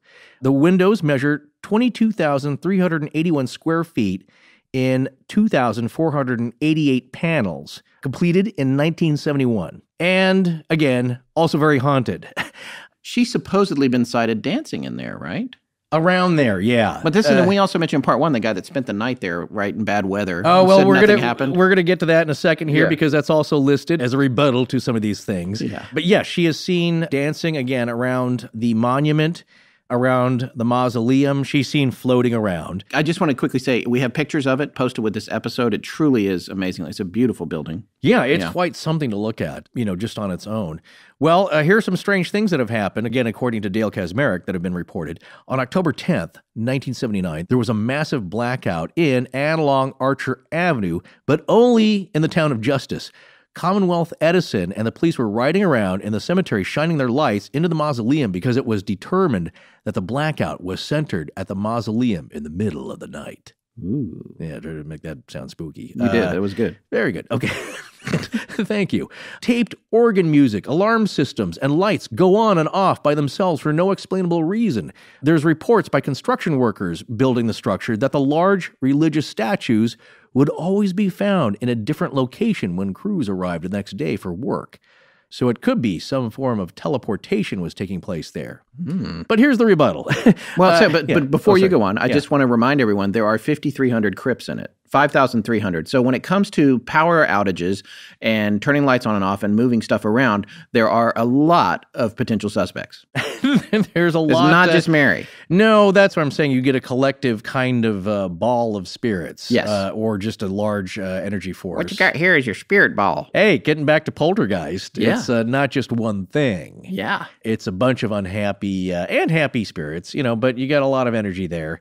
If you believe in the afterlife and the spirit world. If you believe in If you don't, then all. it's just then it's a very localized power outage. Yeah. Coming from the mausoleum. Right under the mausoleum in the cemetery. And if you don't believe in any of this, or you have a more rational and, no-nonsense approach, you're probably going to take the line of belief that caretaker Chet Kowalkowski has. I think we mentioned him in part one, maybe, because he was the caretaker there at the mausoleum for 25 years. And he says, it's all a myth. I have worked here for 25 years. I used to patrol the grounds at Halloween, and during the blizzard of 1979, I slept in the mausoleum because I couldn't make it home. And believe me, at night, nothing here moves. So again, I think we may have mentioned him in part one, but he's just like, Nothing to see here, folks. I've worked here all my life. I would certainly know if something did. So that tells you about the Mausoleum at Resurrection Cemetery, which is a really cool-looking building, huge stained glass windows, 5,300 crypts.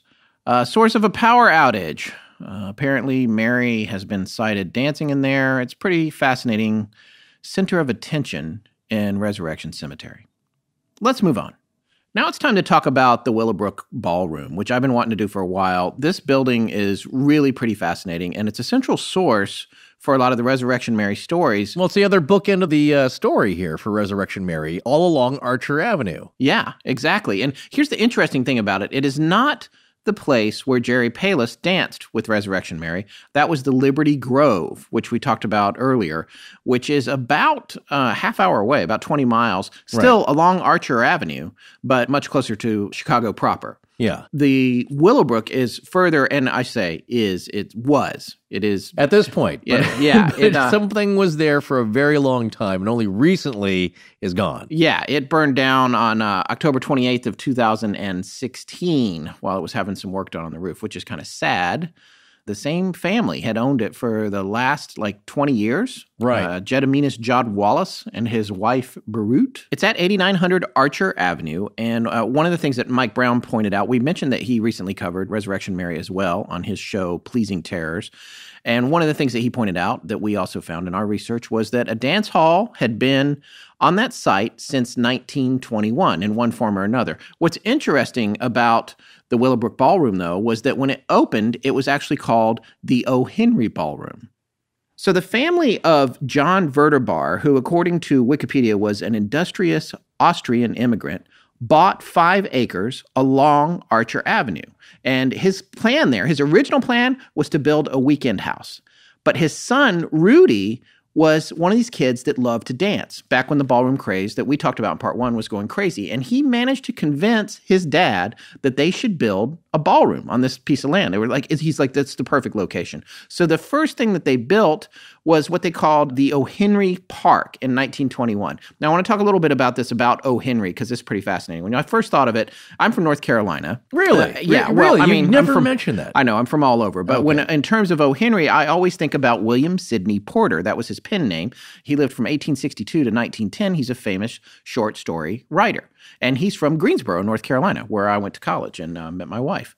And I thought maybe the connection to the O. Henry was related to him. But that's just O. It's the initial O and Henry. And I don't think there's any connection, really. And so with regard to what the original O. Henry was named for, when Rudy Verderbar convinced his dad to build this ballroom, they named it the O. Henry after the O. Henry candy bar, if you can believe that, which is O.H. Henry, not O. Henry, the author.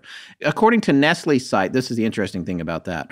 First introduced in 1920 by the Williamson Company of Chicago, many people mistakenly assume O. Henry, ! Was named after the famous ball player Hank Aaron.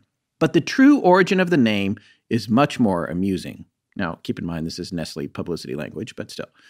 Way back when, there was a little candy shop owned by George Williamson. A young fellow by the name of Henry, who visited this shop on a regular basis, became friendly with the young girls working there. They were soon asking favors of him, clamoring, "Oh, Henry, will you do this?" and "Oh, Henry, will you do that?" So often did Mr. Williamson hear the girls beseeching poor young Henry for help, that when he needed a name for a new candy bar, he called it "Oh, Henry," and filed a trademark application the following year. So that's the story of the O. Henry Candy Bar, and that would be apparently the namesake for the original ballroom at the location of the Willowbrook Ballroom site. It was originally called O. Henry Park, and that was an open-air wooden pavilion, all wooden pavilion, but eventually that pavilion in 1930 actually was destroyed by a fire. So it completely burned up. Verderbar hired 200 carpenters to build a new outdoor dance floor in time for the next Saturday night. And then the remaining 10 weeks, this is from Wikipedia, of O. Henry's 1930 dance season drew even bigger crowds due to massive publicity touting the romantic aspects of dancing under the stars. On May 3rd, 1931, more than 1,700 invited guests and dignitaries danced the first dances in the new O. Henry Ballroom, which had been built at a staggering Great Depression-era cost of $100,000. $100,000. So this is pretty amazing. So, and we talked about this a little bit in part one, but this is when big band fever was sweeping the country. And John Vertebar's son was the influence, Rudy, to get this built there because he loved to do those dances. And this ballroom was amazing.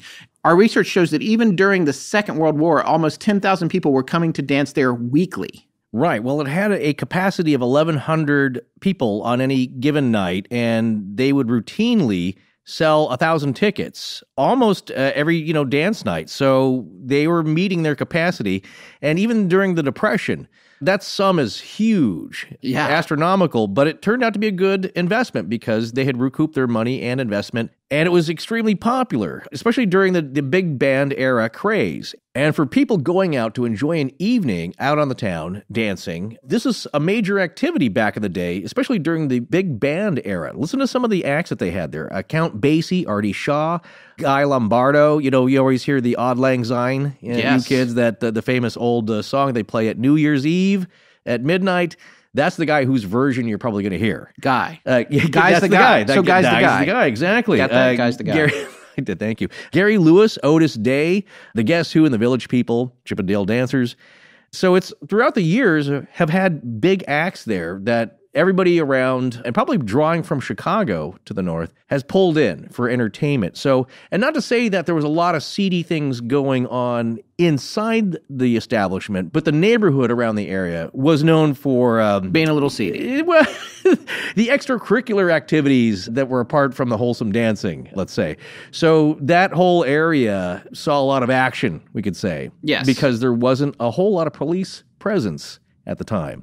That's a quick summary of the history of the ballroom. It was a very popular place, even up until recent times, but unfortunately, on Friday, October 28th of 2016, it caught on fire while work was being done to the roof. I guess there was some issue with the fire trucks, the tanker trucks. Well, they had a problem with water pressure being very low, and there was access problems, and the fire department had to put out a call for extra water tanker trucks to come by. And of course, by the time they could get them together, smoke was already going through the roof as well as flames, and it was too far gone. They couldn't save it. Yeah. So if you go now, even on Google Maps, obviously if you live there, you can drive by. But if you're traveling vicariously, like we often have to do, you can go right to where it was, and what you'll see on Google Maps anyway, maybe something new has been built in real time. But at the time that the Google car drove by, it was a flat concrete slab. It's been cleared, and it's really too bad because it's really a legendary place for the area. And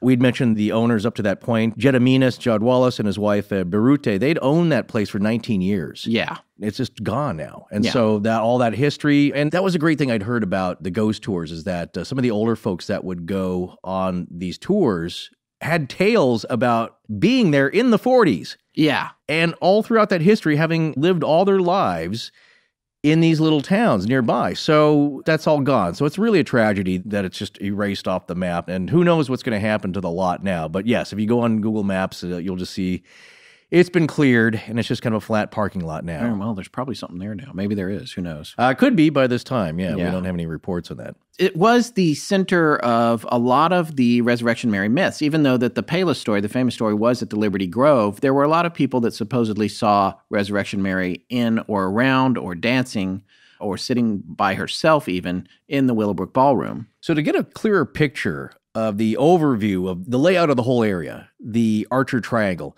to the northeast, you have Resurrection Cemetery, major hotspot for seeing Mary. To the southwest, you have the Willowbrook Ballroom in Willow Springs, Illinois. Not Willowbrook. That's true. Willowbrook's another community adjacent, close by. Yes. Not the same thing, just to be clear. And you see her all along Archer Avenue, walking. She's been spotted all along at different points and at various establishments all along the way.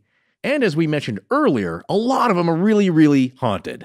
And here's a really, really haunted one close by that used to be called the O. Henry's Roadhouse building, which has a really, again, colorful, shall we say, illustrious history. Yeah. The first thing that struck me about this was that this is a little building right across the street from the Willowbrook Ballroom, but right across the street also from what was the O. Henry Ballroom, and it's called O. Henry's Roadhouse. So I guess you can just steal the name of the place across the street if you want. There is a connection. Now, this building has been many different establishments throughout the years, most of them having to do with food and drink. At one point, it was Rico D's and Frankie's Pizza Ranch House, and as of today, it is now the Irish Legend Pub and Restaurant. But they claim ownership to it being haunted as well. So the address is 8933 South Archer Avenue in Willow Springs, Illinois, 60480. So again, another building on South Archer Avenue, not too far from Willow Springs Road and South Archer Avenue intersections right there. And it's right in front of a large forest preserve area. So it is in the west of the town of Willow Springs. So I guess if you're on 294, you get off on Willow Springs Road exit. And if you look on Google, it shows it being 279 feet south of the Willowbrook Ballroom on Archer Avenue. This is a fun bit from their own website here about the history from the Irish Legend Pub and Restaurant. Originally built in the early 1920s as O. Henry's Roadhouse, the building has a historic past as a speakeasy with considerable ties to Al Capone and the Prohibition era.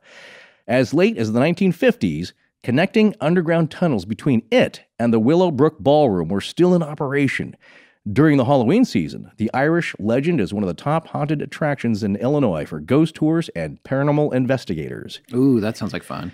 Actually, it looks like it has a really good menu, too. a lot of good food and drink, and so a lot of reasons to go check it out. So this building is pretty interesting, and we actually got some really great information about it from the website hauntedhouses.com. But one of the things it talks about is how, to this day, it has this 1920s style awning over the front door. And the front door is at the corner, which is really interesting. It's unusual, yeah. Imagine the corner of the building that faces the street. That's the main entrance. And then there's nowadays, since it's the Irish Legend, there's like a patio out front. It's been really cleaned up and fixed up. Yeah. It was kind of fallen into a lot of disrepair. Sure. Back in the day. But it looks like a great place now. But it has that awning and that really kind of a strange corner entrance to the whole building. Yeah, so it's a 4-story building with, quote, custom-designed features not normally found in the average rectangular brick structure.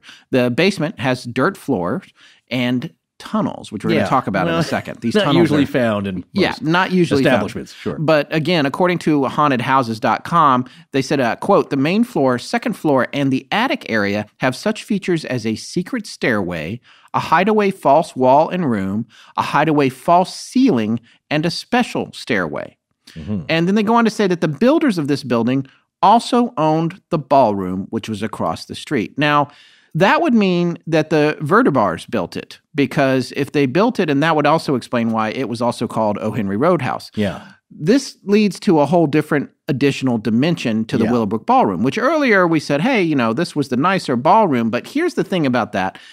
What we found out, the more that we looked into this, and we looked into O. Henry's Roadhouse, is that there was, in fact, a speakeasy in the basement of the Willowbrook. And there was gambling and drinking in the speakeasy. Yeah. And get this, connected by a tunnel under the road to O. Henry's Roadhouse. Well, it just makes walking there pretty easy. Yeah, or dirty. I don't know how furnished the tunnel was, but the point about the Willowbrook is that you had nice, clean, acceptable dancing going on in the main ballroom, underneath all the shady stuff where it belongs. Yeah. And of course, during the Prohibition era, people still wanted to drink, and they needed a place to do it.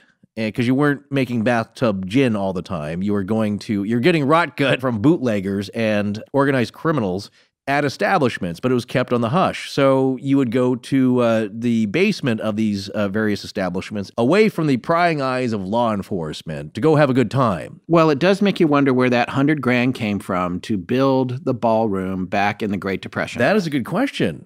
And not to cast aspersions on the Vertibars, but there may have been more going on than just, hey, Dad, instead of a country home, let's build a dance hall. Right, because if it is true that both establishments were owned by the same entity, shall we say, yes, or people or family, whoever they might be, and you start building in all these kind of secret stairways and tunnels. I mean, that takes a lot of work. Right, and that wasn't the only tunnel. According to hauntedhouses.com, there was another tunnel that just went out into the woods behind the Roadhouse, which was likely an escape hatch, essentially, for criminals that didn't want to get caught in the Roadhouse if the coppers showed up. And then there was another tunnel that this website says went to a mausoleum. Now, here's the frightening thing about that. The implication there is that if someone died in the Roadhouse, or maybe even died at the speakeasy across the street, you could take them under the tunnel, underneath the street. Tunnels, by the way, that were still in operation in the 1950s. Bring them under the street, take them over to the Roadhouse, then go out another tunnel to a mausoleum where you could cremate the body. Right. And this is not a mausoleum in the cemetery because it's too far away. We're not sure not where a this mausoleum resurrection would be. Right. Yeah. We're not certain about which mausoleum they're talking about because, again, Resurrection Cemetery and their mausoleum is a long ways away up Archer. Also, being a Catholic cemetery, they didn't really cremate people there. That really didn't become allowed. Now, this is according to CatholicCemetiesChicago.org. Cremation really wasn't encouraged, shall we say, until 1963. Sure. However, a thing that gangsters used to do was put people in a king coffin, I'd heard. And this is a high-domed coffin with a lid where you could put more than one person in. Ooh, and that's the name of my new band, by the way. King Coffin? King Coffin, yeah. But there's a good chance that they were disposing of people either out back in the woods or dispatching them there and carting them off to a secret burial with a bunch of other dudes. Yeah. Who weren't approving of that. They just stuffed one or two other people into the same coffin. Oof. Well, here's what's interesting because, again, I looked that up wondering, it's like, well, I don't think it means Resurrection Cemetery because that's a Catholic cemetery. I would think that they would not have facilities then for cremation. So on the website, which I just mentioned, there's a quote here. Cremation may be a confusing issue for Catholics. At one time, the church prohibited cremation, but this is no longer the case. In 1963, the Catholic Church lifted its prohibition, forbidding Catholics to choose cremation. Canon 1176 of the 1983 Code of Canon Law states, quote, "The Church earnestly recommends the pious custom of burying the bodies of the dead be observed, but it does not, however, forbid cremation unless it has been chosen for reasons which are contrary to Christian teaching." Closed quotes.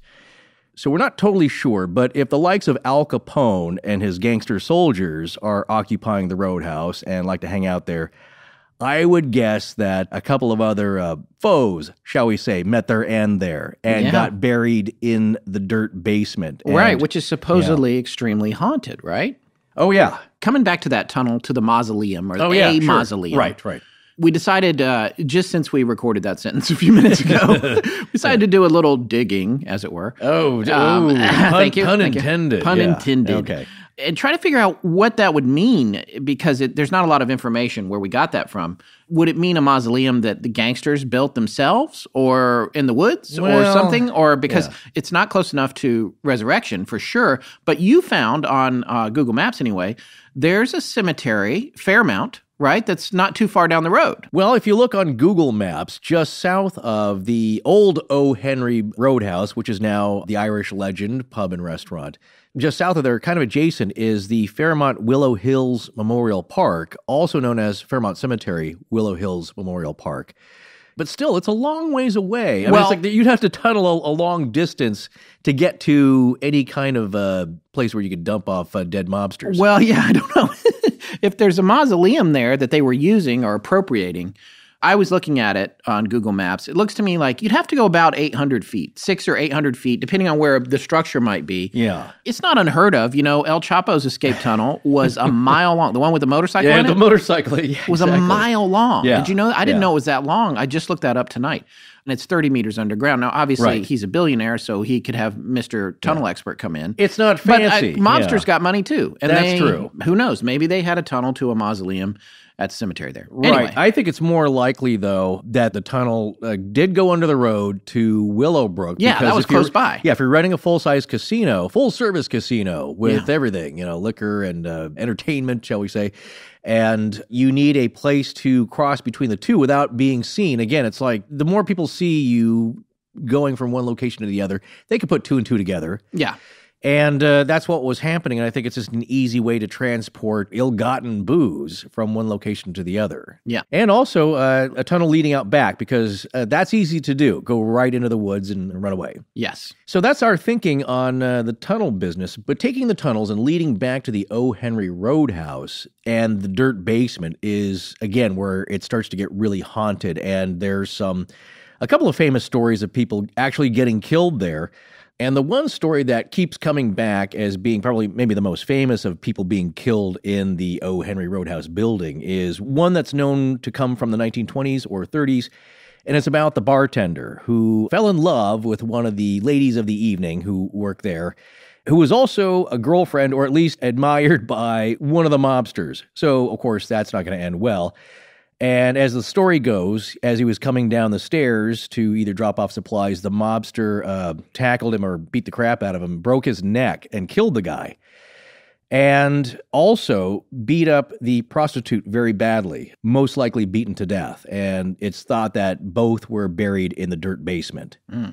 See, not even bothering to take them out through the tunnels out back. Yeah. So that is, I think, commonly believed that there are bodies buried in the dirt. I'm not sure why no one's really dug that up, if it's just, unconfirmed and so long ago that there's no reason to or anybody's going to take the lead on that. But that's the thinking, at least by a lot of paranormal investigators and mediums who've checked out the building. Yeah, sure. That leads us to a gentleman, what we talked about earlier, Edward Shanahan, who is kind of a medium or spiritual listener, you could say, and he goes on these paranormal investigations, and a bunch of people have. A team from Ghost Research Society, who we mentioned earlier, has investigated the place, and really, again, very creepy feeling, at least in the basement areas. A feeling of uneasiness is pretty commonly experienced. They say that walking on the dirt area is like the feeling of walking over a newly dug grave. One of the members from the Ghost Research Society explained. Yeah, just a really heavy presence and vibe. And then when you take pictures, you'll see lots of orbs and triangular red lights crossing from one side. It's your favorite, I know. It's like, however, you mean dust on the lens? Well, I think, let's see how you feel about that after Kent. If we ever experience any orbs, and I get to tease you endlessly about it. Because I'm also going to record your reaction. I'm sure. Yeah, that's pretty common. And another descriptor for the dirt floor comes from Shanahan. He's saying that it doesn't feel like dirt. He says it feels like walking on bone. There's a bone feel to it, or kind of an oily type of sensation. And a shadowy man with an overcoat has been seen going up the stairs by employees. I'm not certain that that's the Irish legend current employees, but previous incarnations of the restaurant, as we said before. It's been a few other restaurants. And this is kind of creepy, and maybe confirms that earlier stories that people claim to have seen an image in the bathroom mirror of a bloodied woman's pulverized face appearing in the bathroom mirror, along with a cold spot in there. So maybe that's the murdered prostitute. Who knows? But that's not something you want to see. It sounds really scary and unpleasant. Yeah. Remember earlier when we said it was Rico D's and Frankie's Pizza Roadhouse? Yes. Apparently, according to the article here, this female entity, or a female entity, appeared in front of the owner of Rico D's and had a conversation with him, saying how much he liked the improvements he was doing to the building. Well, that's nice. Okay. Good Yelp review from the underworld. Yeah. So who knows if that's true or actually recorded, but it does seem that a lot of paranormal teams, these ghost hunting teams, do get a lot of activity recorded in the area. And I'll leave you with this last one here. Apparently an EVP, which is electronic voice phenomenon. You've heard us talk about this before. You take a recording, you ask a question sometimes, and sit for a few minutes and see if anything answers you. And it might be a faint voice recorded on the medium, either tape or digital. So I guess a question was asked by a member of the Ghost Research Society, quote, "Did something bad happen to you in this room?" And on the recording, a female voice answered, "Beneath the floor." So there you go. If you believe in that EVP kind of business, there's something down there under the dirt. Ooh. Yeah. If that was my place, I'd dig it up. Well, if it were my place, yes, I'd want to get anything that was buried under there out. All right, I think it's time for us to play our interview with Adam Selzer, who is the author of the book that we read regarding Resurrection Mary, The Resurrection Mary Files, Chicago's Most Famous Ghost Story. Yeah. And we had an interesting interview with him the other day, so let's go to that.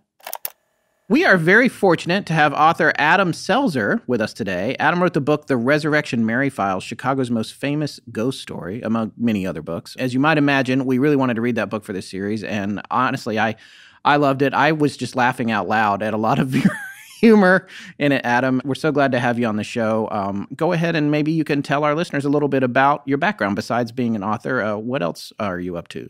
Well, I got my start in this field about more than 10 years ago now when I got a job as a ghost tour guide here in Chicago. And what really drew me into it was just doing the research to make sure all the stories I was telling were accurate. This was right around the time smartphones came out. I was afraid people were going to fact check me on their phones. And the way that they taught me the stories didn't always ring entirely true. So I started spending a lot of time in the newspaper archives, digging through census forms, and trying to at least get the history right behind all of these stories. Oh, that's great. That's so important. I mean, not only for just to be telling the right stories, but you're right. It's so easy to get busted these days if you get something wrong. We do a lot of research ourselves, and we find, too, the more research that you do, the more you find researchers contradicting each other, and then you have to look even further to get the real scoop. Got to get back to the primary sources as much as you can. Well, I wanted to talk to you about your book on Resurrection Mary. I know it's been a little while since you released that, and you've obviously covered a lot of stuff, especially being a ghost tour guide, which is really, and you're still doing that in Chicago now? Occasionally. These days I'm running a lot more cemetery tours. I've got one called Grave Robbing 101 that I do both in Chicago and New York. Oh, cool. Yeah, go to mysteriouschicago.com, has all of the stuff, and also cemeterymixtape.com, which is my new podcast. Oh, nice. How long have you been doing that? I just launched the first few episodes. I take stories from different cemeteries all over, and then I bring in a musical guest to write a song about whoever I'm talking about. Oh my God, that's such a great idea. That's awesome. Yeah, it's been fun. Awesome. Cemetery Mixtape. Yeah. We'll have to check that out.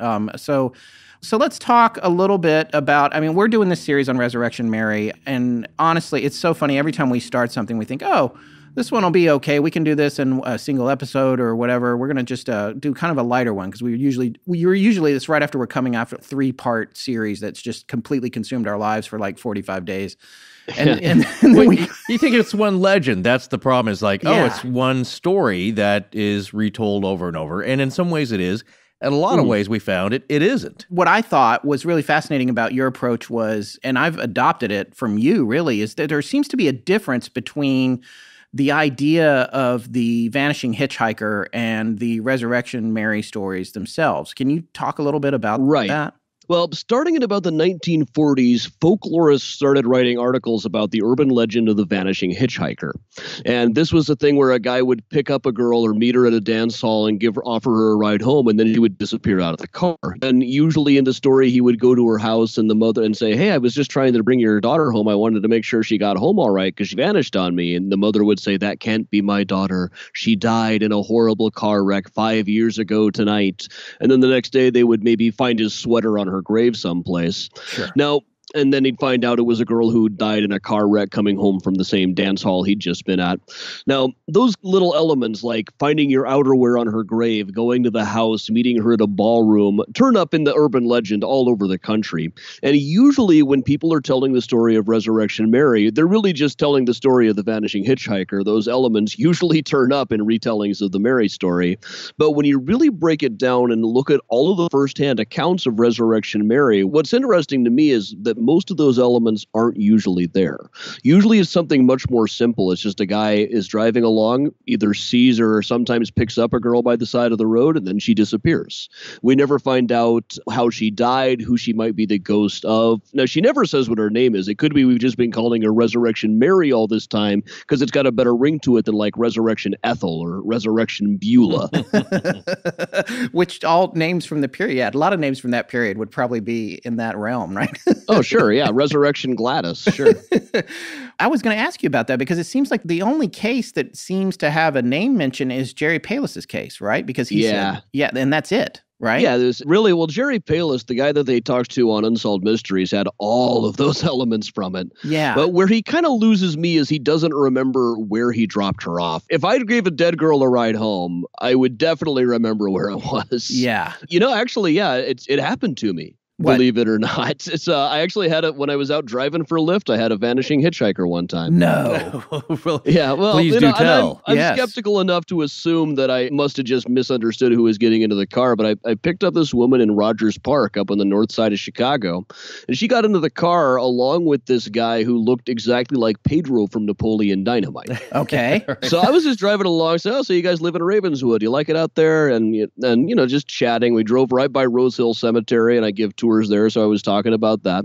I pulled up to the address in Ravenswood, and she got out of the car, and no one else did. Okay. And I said, "Hey, wasn't there some guy back there with you?" She's like, "No, I wondered why you kept saying you guys and you too and stuff." And so then I remember we'd driven right by the cemetery. So that's our newest ghost is Rose Hill Pedro. Oh, Rose Hill Pedro. Wow. Now, and I assume that maybe I just thought the guy was getting into the car and he wasn't. It was dark. I wasn't looking in the rearview mirror much. I was driving ahead. Yeah. But still, I'm pretty sure I remember seeing that guy in the mirror at one point. Oh, wow. Wait, and there was another passenger in the back seat with him? The woman I was talking to for sure, yeah. But there was another person that I'm pretty sure was in that car. And then when I pulled over to let her out, there was nobody there. She wasn't aware of anyone having been there at all. What time of night was this? Early evening. Uh-huh. Okay. It had gotten dark, and I definitely remember where I took them. With regard to going by Rose Hill, one of the things that you also mentioned in your book, you said, and I quoting here, the original woman in white on Archer Avenue was not in Resurrection Cemetery at all, but rather in St. James of the Sag Cemetery, which was further down Archer. The initial sightings? Further down Archer is a much older cemetery called St. James of the Sag. It's the oldest one in the vicinity. Back in like the 1880s, I think it was, there was a whole article in the Chicago Tribune about a couple of people who saw a ghostly woman in white appear and disappear in that cemetery. Okay. So this is what it seems like to me, and it seems a little bit like what you were kind of implying in the book was there's a simplicity to these Resurrection Mary sightings that seems to operate within the boundaries of the Vanishing Hitchhiker, but it's a lot less specific, and there are some things that are different. Do you think there's something larger going on? I mean, after having done this research and done the ghost tours and having written the book, like, where do you come down now that you've looked into this as much as you have? Well, I let myself have fun with it, but I'm the kind of person who thinks there's always a better explanation than a dead person. Okay. But, enough seems to happen. It's like there's something in the water out there on Archer Avenue. There's vanishing hitchhikers all up and down the street. There's Maple Lake, which is supposed to be haunted. People have lots of other stories about St. James of the Sag being haunted. Something there is about that general vicinity that just lends itself to ghost stories, I guess. Have you ever looked at the history of Archer Avenue? Well, I hesitate to make this sound too occult, but like a lot of the diagonal streets in Chicago, it was an Indian trail originally. Right, that's what we found. Right. Yeah, that's not uncommon with Chicago streets, especially with the diagonals. For the most part, we're set up on a grid system here. Everything is, straight up and down, straight side to side. But there are diagonal streets, and a lot of those did begin as Indian trails. Okay, that's interesting. Now, did you grow up in the Chicago area? I've been here about 15 years. Okay, and that's where you're at now? Yeah. But you're doing tours in New York as well? A little bit, yeah. Okay, cool. What did you think about that talk with Mark Rudnicki? That was a lot of fun. I'm impressed that you found that guy. Now, I was surprised, believe me. Yeah. Now, they definitely seem to have thought that I definitely don't think they're making that up. The one caveat I would put, without trying to spoil anybody's fun, is there have been a lot of people over the years who kind of get their jollies by dressing up as Resurrection Mary and wandering around down Archer. Yeah, well, and that was the question that I had, and he seemed to be convinced that if someone had been hoaxing they them, would have disappeared. They couldn't have gotten away based on the area they were at. But we did find this article based in an event in, I think it was 2012, where the Cook County cops went out there, and it was a guy dressed in drag with glow stick. Yep. That was when the article appeared by retired police officer Ray Johnson. But he was talking about a friend of his who was a police officer on patrol in the 1990s. Oh, that was in the 90s. That's right, the original time. But when they caught the guy, he was like, I've been doing this for about 10 years. Yeah. Around every Halloween. Yeah. Oh, yeah. He's not the only one either. Yeah. So you think there's a lot of hoaxers out there? Oh, I'm sure there's a lot of hoaxers out there. Yeah. The trick with Mary is at this point, the story is just so well known that it's hard to believe when somebody tells you, I didn't even know the story. Yeah. It's like, you did. Right. But, I knew it growing up in Des Moines. I'd seen the Unsolved Mysteries episode. Yeah. Yeah. And I knew the Vanishing Hitchhiker. It's in a book in a dark, dark room. There's a variation on it. Oh, yeah, you mentioned that in your book. You said that was a really fun, scary easy reader. Same guy who did the Scary Stories to Tell in the Dark series. Sure. In a dark, dark room was his easy reader, which had a variation on Vanishing Hitchhiker in it. And the stories continue to pour in. We got an email just today at our contact email from a Joseph Wisniewski. He says, I was listening to your recent podcast on Resurrection Mary, and my father, a Chicago cop, used to tell a story about when he picked her up in his squad car one night in the mid-1970s while he was driving home. He saw this girl. It was cold out, so being a good cop, he pulled over and basically told her he wasn't going to let her walk home in that kind of weather with so little on. She obliged and hopped in his squad car. She gave him an address, and as he was about to drop her off, she faded away. He goes on to say, my dad didn't frighten easy, but it shook him for the rest of his life, which incidentally ended a few years after that. That just came into us. That was this morning, right? Yeah, it was just this morning, and I wish I had more information about the address, because I always love that element of these stories, is that there's a physical anchor to this, and that there's an actual place, and that it ties in with that you go visit it the next day, and it's like, oh, that was on the anniversary of her death 1 year ago or several years ago. But that's one thing you can point to a story that's solid, at least. You know, you can check that out. And I wonder if that's, there is a similar one. There was a thing, a patrolman named Pat Homa in 1976. Yes, yeah, he's in your book, right? Yeah, it's one of the ones I was able to dig up. Well, that's the one that connects to the bars, to the gate. So what's your take on that, on the gate? You know, I had a woman at a book signing come up to me some years back and tell me that she introduced herself as the daughter of the guy who backed his truck into the gates. Yeah, right. Which is how they got banged up. Okay.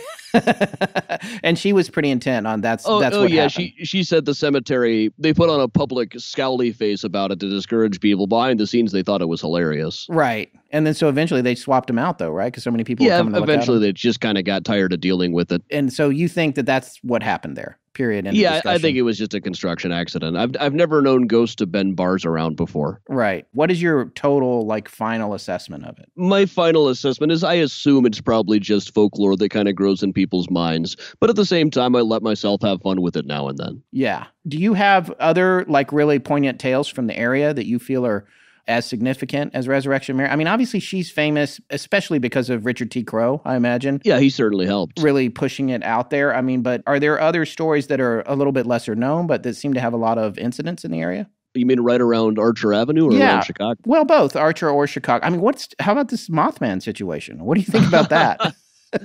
I haven't looked into that too much, but I think somebody found out that all of the original sightings were coming from the same IP address. Oh, really? Or something. Yeah, it's something. It's a shame. Well, we never came up with a good name for it. I mean, there's already a Mothman. I wanted something more Chicago specific. Yeah, right. Like a Chance the Flapper or something. Yeah. Right. What about other ghost stories that you feel like should be getting more attention, maybe? Oh, there's so many of them. Let me just go through the table of contents in my book. Actually. Yeah. People used to talk about Lincoln Park being haunted all the time, and that just kind of faded out over the years. Maple Lake, right over near there. Well, one of the candidates for who the real ghost of Mary is a girl named Anna Norcus. Yes. And, a friend of mine got a copy of the funeral home's records that included her funeral. And if you flip through around it, it's just so many of them are teenagers who drowned in Maple Lake. It's every other page is a teenager and cause of death is drowned in Maple Lake. Is that how Anna died? No, she died in a car wreck. That's right. Yeah, but she was only 12 too, right? She was 12. Yeah. Well, people like to say it was the day before her 13th birthday. It was 6 weeks. Yeah. Right. And she's in the wrong cemetery too. Right. So, she's got as good a right to be a ghost as anybody else, but most of the backstory to connect her to Resurrection Mary just doesn't check out. Right, doesn't line up. Well, let me ask you this. One thing that we discovered as we're doing our research, and it kind of unfolded, or you start to paint this picture in your head, because, we're not from the area. I visited Chicago several times. I think Scott has as well. Yeah. But we never made it that far to the southwest. And what we learned is that you start reading about all the other establishments along Archer Avenue and in the vicinity, and that Archer Triangle, as I think some of the locals call it.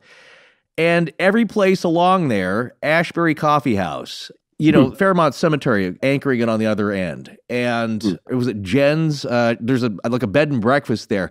All these places seem to be haunted. They all seem to have their own ghost stories, along with the Irish legend now, which was the O. Henry Roadhouse at one point. Which was across from the Willowbrook, yeah. Right, and, that's on the front of their webpage, that, there was underground tunnels leading to the cemetery, perhaps, one out to the back, seen a lot of violence during the speakeasy days, and it has its own ghost story. So I guess the question is this one of the most haunted areas in Chicago? Yeah, it certainly seems to be. It's one of a number of areas around Chicago where I just end up finding so many things clustered around one area. That's one of the big ones. There's also some up in the Lincoln Park area that just seem to have quite a lot around the Loop and River North area. Okay. Well, we'll have to check out Maple Lake now. Yeah, it's a great name. But it's we always wonder about that because, if you take this a step further and go into the haunted areas, portals and all that kind of stuff, Skinwalker Ranch, where there's hot spots of activity, this definitely seems to be a corridor, at least, along this one avenue, as you said, in being kind of diagonal. Yeah.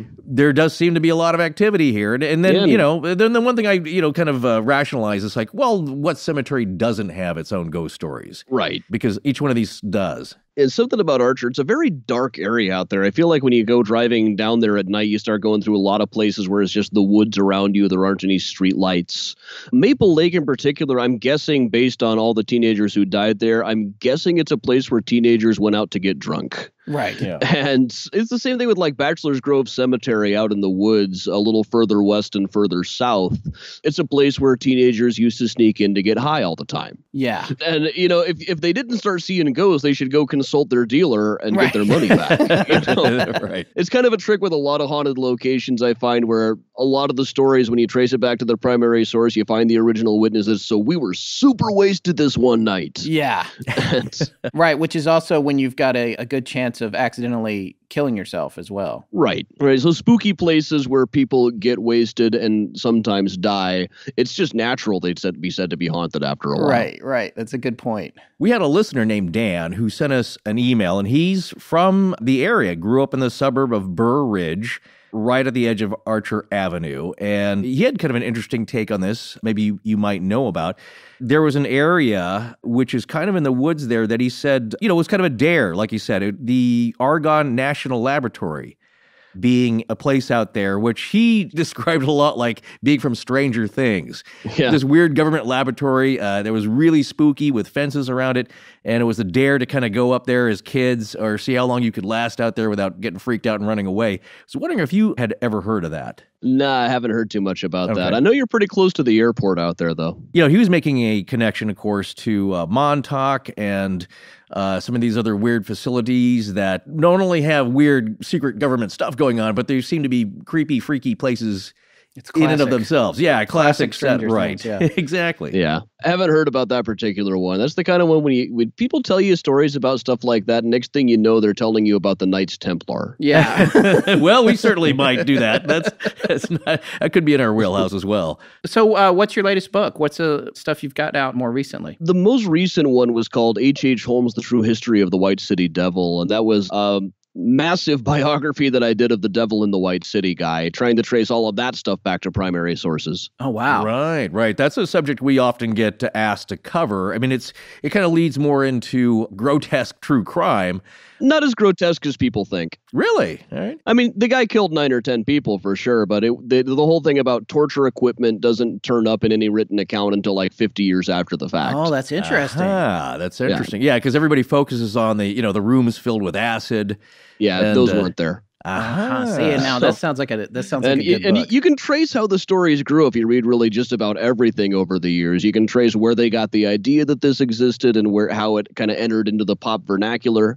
But yeah, he was a swindler first and foremost. He did kill a number of people, but a lot of the stories about the castle come from overeager reporters and even more overeager police officers. Oh, interesting. Right. But yeah, we found that ourselves. Yeah. Somebody, even in jest, especially back then, around that time, will say something in earshot of a reporter who's, of course, waiting for a juicy headline of some kind, and then they just run with it, and then that sticks, you know? Yeah. And well, you know, the reporters at the time were really pretty good about when a story didn't check out or when one of their theories got shot down, they would publish that. You know, when a guy said that he was buying dead bodies from homes to turn into skeletons to sell to the medical schools, all the papers around the country published that. When it turned out that this was just some guy who would say whatever the cops told him to if they poured enough whiskey down his throat, the Chicago papers covered that. A lot of the rest of them just didn't cover that part of it. That's interesting. Not meant to be any spoilers, although it's an old story. Any idea what happened to the guy? The skeleton guy? H.H. Holmes. They hanged him. Okay, so they did catch up with him. I thought I had read earlier he was on the run for a while. He was for a while, but they caught him. They were able to convict him of one murder and hanged him. Now, they did exhume the body last year. The History Channel used some of my research, even though I always said it was definitely him in there. They managed to get permission from a judge to exhume the body. And you can actually imagine there was a dental cast that was taken and published in the Journal of the American Medical Association. You can match it up to the skull they dug up and see very clearly it's the same teeth. Fascinating. Interesting, yeah. Well, I can't thank you enough, Adam, for coming on the show. We really appreciate it. I greatly enjoyed your book. I think our listeners should pick it up as well as your latest work on H.H. Holmes, which I'm definitely going to check out. I hope so, yeah. Yeah, man. And just thank you for taking the time to come on with us today. Anytime you got a Chicago story, I'm happy to help out. Definitely. And if you come out to L.A., look us up. We'll take you out for a beer or something. Will do, sure. All right. Take care. All right, man. Talk All to right, you soon. thanks, Adam. All right, Bye. Well, that was interesting, and I think the thing that stood out to me most at the top of the interview was that he met his own vanishing hitchhiker. Yeah. I mean, when you talk to him, though, he's very level-headed, he's very rational, very objective, and with a dose of healthy skepticism about how he approaches these stories, especially when he goes to write about them, you know, keeping an even keel. But here, he's not above admitting that he had something very strange happen to him, which had a funny ring to it, Rose Hill Pedro. Yeah. Hey, that's what he looks like. That's the guy. Yeah. What I loved about that story as well is there was somebody else there with him, the other passenger. Yeah. Who didn't see anything. Yeah. It's not like, oh, yeah, he also vanished. Well, that falls in the category that we recently learned the name of a few episodes ago, a personal experience. That's right. Yeah, he had he had an experience that he cannot verify with an outside source, even though a witness was present, or a potential witness was present. Right. But it was something that he experienced. Yeah, and again, another personal experience story we'll hear, which was experienced by two people. This was interesting because, you know, you can always doubt yourself. It's like, well, maybe I didn't see somebody get into the car, but I swear that's what it seemed like, you know, when the other person was getting in, another person got in. So I had two passengers, but the other person didn't. So you always have that doubt in your mind. I think some of these stories that we'll hear, though, coming up, there is no doubt in the experiencer's mind that this person was, at least for a moment, real. Yeah, and I also thought his take on the gates, he's pretty well and truly convinced that just a truck backed into the gate of the cemetery. And, you know, we didn't get into the depth of that story in this part of the series. We are going to open with it next week. The long and short of it is there were some handprints in these bars in the gate that were supposedly left there by Resurrection Mary, like burned into the gate bars and bent, and you could actually see finger holds on them. Well, everyone's... now, he's not there. He's not there on that. No. But we have a lot more about that story that we want to share. You'll have to decide for yourselves, dear listener, but people always ask for proof. And I'll ask them, well, what do you consider proof? What would be proof to you? And we always wonder, like, is it a photo? Is it video, audio? No, none of that will stand up because all of that can be faked. To me, the only way you would get to believe something like that is through the personal experience, being there and seeing it with your own eyes. And even then, you might deny it. You might claim, well, I was seeing things. My mind was playing tricks on me. I was really tired. I was on cold medicine. Whatever your excuse is, you can still deny it. But I think that's the strongest thing we have when it comes to ghosts. But what if you don't have the personal experience? What's the next best, maybe, piece of evidence or proof that the supernatural exists? Well, from a legal standpoint, how about fingerprints?